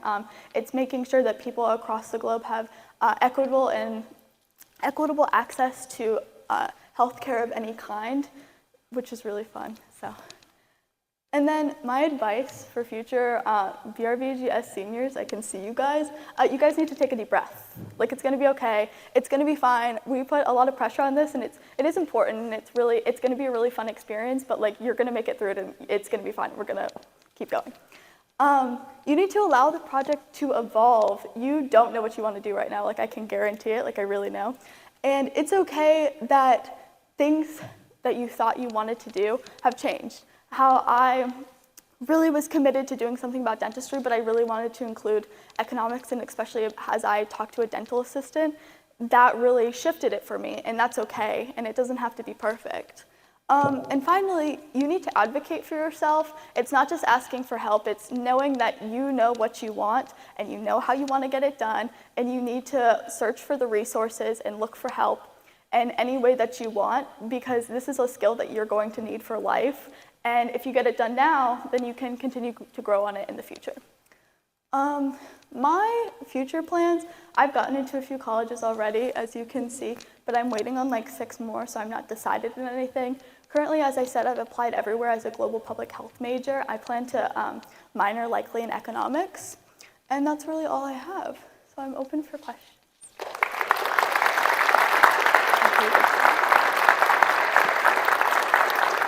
Yes. So you said you were offered a job as a dental hygienist. I was. No, it actually was interfering with my school schedule, so I had to decide to do school first. No, he was only looking for it during the year.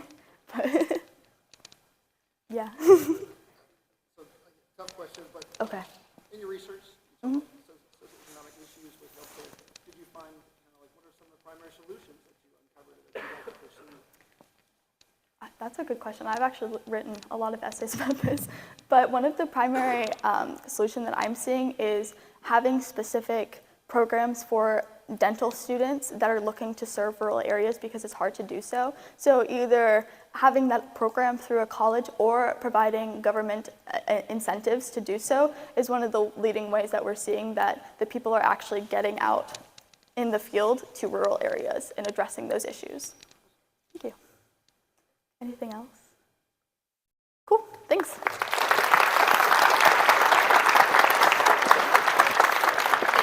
Thank you. Thanks.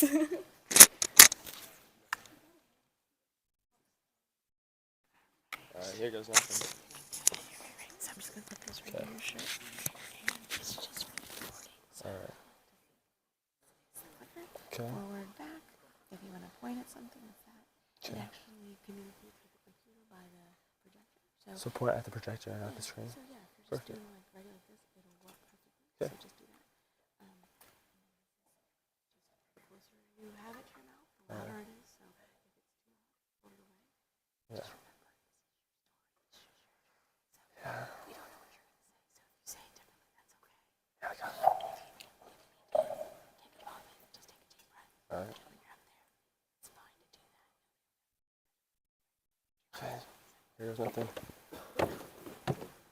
You know, a wise man named Mr. Pace has told me that they saved the best for last. So here goes nothing, I guess. All right, good morning, everyone. My name is Art Machani, and I'm excited to share with you all my presentation and my personal learning experience about my topic. My topic is about cybersecurity. Cybersecurity is all about the protections of networks, data, and systems from cyber attacks such as malware, hacking, and identity theft. Throughout my presentation and throughout my project, I learned about not just the technical part of cybersecurity, but also the importance of being educated and just aware on how to prevent a cyber attack before it occurs. Especially nowadays with all of our personal and professional lives being online, it is more important now than ever to realize just how to protect ourselves from these digital situations. I'm excited to share with you all what I've learned and how we can all contribute to a safer digital space. All right, up here on the board, I have a picture of me and my little brother, Lent. Here we spent the week at PVCC, and we were able to just have fun coding and just, in general, have a great time, make some games, and it was a great experience. This kind of tells me a little, leads me to my background. So growing up, I was really hooked on these shows in which the coolest people to me were the ones behind the screens who would save the world and just protect our data from these hackers. This was really cool to me and has led me to my research question. How severe have the dangers of the cyber world become? In order to really get a good picture and realize how dangerous the cyber attacks have become, I took a deeper look in some cybersecurity and just cyber attack infrastructures. And some data I received is both alarming and eye-opening, starting with cybercrimes have surged by an astonishing 72%. This just shows how widespread the attacks have gotten and how dangerous it is. To help better put this number in perspective, I have some statistics up here on the board. Starting in 2021, 2,365 cyber attacks were completed, affecting around 343 million individuals. And according to Internet FBI crime rate numbers, this number is actually higher than 422 million. This really just paints a picture of how dangerous this is and how alarming and widespread it's become. But however, thankfully, while cyber crime rates increase, so does the cybersecurity market. With the cybersecurity market having a huge increase within the past few years and continuing to have one. Starting in 2021, in which the cybersecurity market was valued at around $202.72 billion. And it's expected to increase up to a whopping $562.72 billion US dollars in 2032. This kind of just shows the huge increase in numbers and also just how important it is for business, governments, and individuals to really invest in cyber crimes and cyber statistics, cybersecurity. This leads me to my professional learning experience. From my learning experience, I was lucky enough to work alongside Mr. Josh Gifford and his technology team. Mr. Gifford is the head of technology at Fluvanna County, and here I was able to work with, on the right, Mr. Gifford, Miss Stacy, Mr. Hodges, Mr. Templeton, and Mr. Crisp. I also worked with Mr. Hudson, who is not up on the board right now. What was really cool and unique about my learning experience is that while Mr. Gifford was my head mentor, I worked with all of these individuals, and that's because not one of them specified in cybersecurity, and they all gained a lot of information on it. However, I was able to kind of split up what I've learned throughout the group, starting with Mr. Gifford. He told me about phishing emails and just how dangerous they are for schools. And this is because phishing emails are the main way in which hackers try gaining information from schools. That's because they are done through human efficiencies. So if an email is sent to a teacher or an individual and they misread it and put in their information, that easy, you were able to gain their information. He was able to tell me around the average statistics for the phishing prones and our schools as well. They've actually been doing this thing where they sent out emails to teachers, phishing emails, and to admins with them not really knowing about it. And throughout the past year, they were able to get this number down by 4%. It's now below average, and it's quite incredible how efficient this has really worked. Now moving on to Mr. Gifford and Mr. Hodges, they were able to tell me about PowerSchool. While PowerSchool is constantly trying to be hacked. My first day actually of my personal learning experience, I walked in there and they told me about how earlier on in the day they had individuals from places all over the world like Thailand and Russia just trying to hack through PowerSchool. However, it's not really possible and it's very difficult for them, and that's because within 3 attempts of trying to hack and log in, they are automatically shut out and they're not allowed a third attempt without one of these individuals giving that to them. And if they are somehow able to guess the password within 3 tries, then they would have to go through 2-step verification, and then after that, they would have to get lucky enough to hack an individual with higher up and more authority. This is because Mr. Hodges kind of focuses on, with PowerSchool, making sure teachers only get the limited information needed to do their jobs, nothing more, nothing less. This is because if an individual is able to hack and gain this information, they will only get the specific information teachers get, such as who is in their class, if they're absent that day or not. They won't get any health information, social security numbers, anything that PowerSchool obtains. And as I switched on to Miss Stacy and Mr. Templeton, they were able to tell me a little bit more about the cyber part of cybersecurity and able to let me get up on my feet and do some hands-on things. I was able to help with wiring throughout the building, help look at the server rooms, and also help set up desktops, labs, and just really reset everything to Fluvanna technology. It was really cool. And as I switched to Mr. Crisp and Mr. Hudson, who's not up on the board, they were able to tell me more about the security part of the cybersecurity. They were able to tell me about our security, why it's important to us. They were able to tell me about these Wi-Fi preventers in which the students are kind of mad about and why they're important. And they're also able to tell me just some little difficulties and big difficulties they deal with. Some small ones being having to block websites because it's dangerous. That's a way in which hackers can come through. While the students and teachers don't like it, it's necessary. Another small difficulty for them is that they have teachers and students constantly contacting them saying, hey, can you block this, and then can you unblock this, even though it's the same website. One of the bigger ones being kind of upgrading our systems. We must upgrade our systems, otherwise we are prone to many attacks. However, if we over-upgrade our systems to the highest update, then we are technically a guinea pig, meaning that we haven't tested this and no one else has tested what this upgrade is, any of the flaws. So if we upgrade all the way up to this point, our servers could fall down or whatever it may be. So it's very dangerous and it's very important for them to pick the right updates. Up here on the board, I have some pictures of my personal learning experience. My first 2 being my day out with Mr. Templeton. It was a really great experience in which he was able to show me a few server rooms, this one being the smallest, and we were able to go throughout the building and just help put wiring throughout the ceilings and the walls. He also told me how to put together Ethernet cords, and it was a great experience and I learned a lot. Out here on the right, I have a lab that I was able to set up with Miss Stacy and a few of the other individuals. This was really fun because they were able to tell me how to reset all the computers to Fluvanna servers. They were able to tell me how to piece them all together, and it was just a overall great experience. All right, for my community service, I was able to reach out to Miss Dugalinsky, who is the principal of Fluvanna County Middle School. She was able to put me into contact with Mr. Colsey in a 7th grade class. With the help of these two individuals, Miss Esch and a few of the other teachers in Fluvanna, we were able to make an educational game in which the children were able to get up on their feet and learn about the project itself. It was quite nerve-wracking because I'm going into a class with 7th graders and I'm supposed to get them on their feet, but at the same time, make sure they learn. So in order to do this, we played a fun game in which all the students love, and it's a game of tag.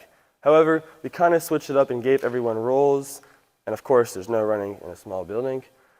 And we had students be like a computer, who would be the victim in the game. We had a student be a firewall, who would be like a guard of the game, antivirus, a little doctor, and then we have, of course, the hacker, who would be the threat in the game. And we went through a bunch of roles, and we implemented things such as recovery, prevention, and just allowed the kids to sit there and talk about what went wrong and how to fix it. We were also able to incorporate things such as having a blindfold on a kid, and this helped specifically with showing them why it's important to have a strong password, VPN, whatever it may be, because it's very difficult to navigate throughout the cyber world with not much information.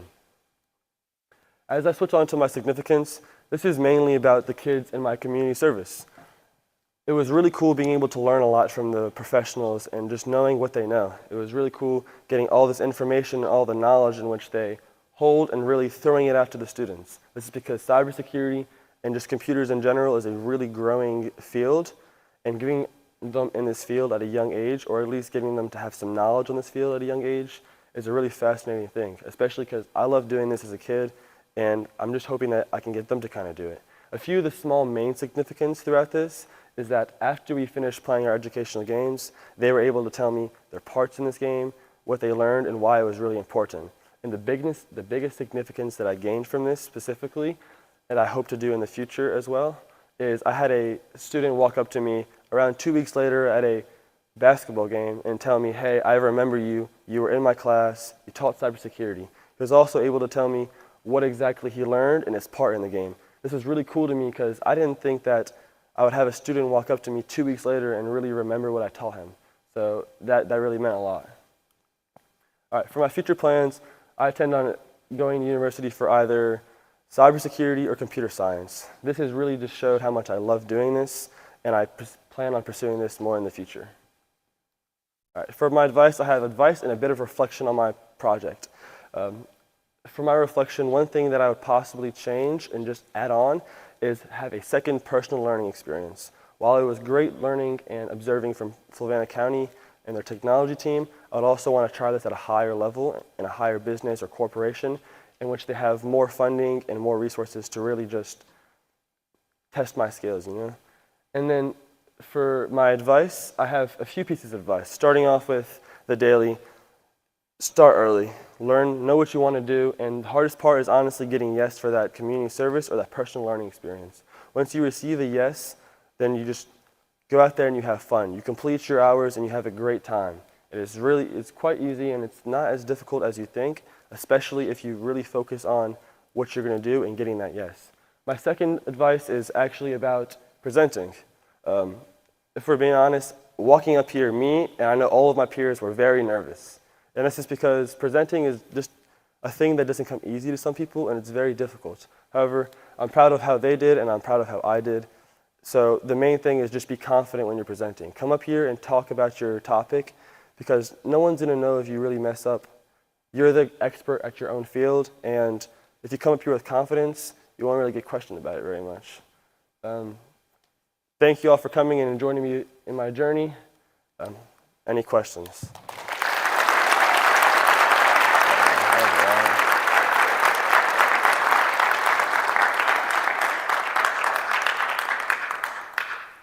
Yes.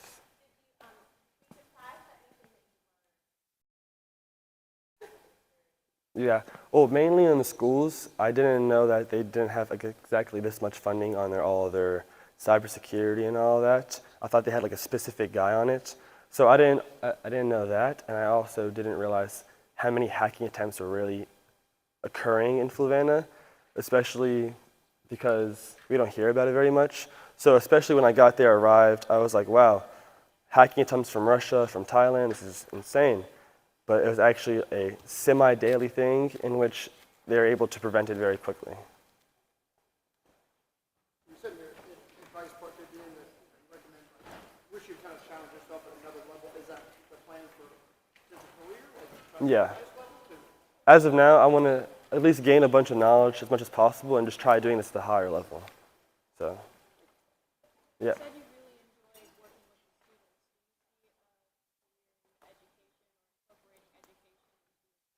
That is a possibility. However, I'm not too sure because while it was fun, I don't know if I could really be in there in a room with students all day and keep them at that level. But as future goes on, and as I really can get to that point, then I might make a switch or might see. But as of now, I'd probably stick to just the computer stuff.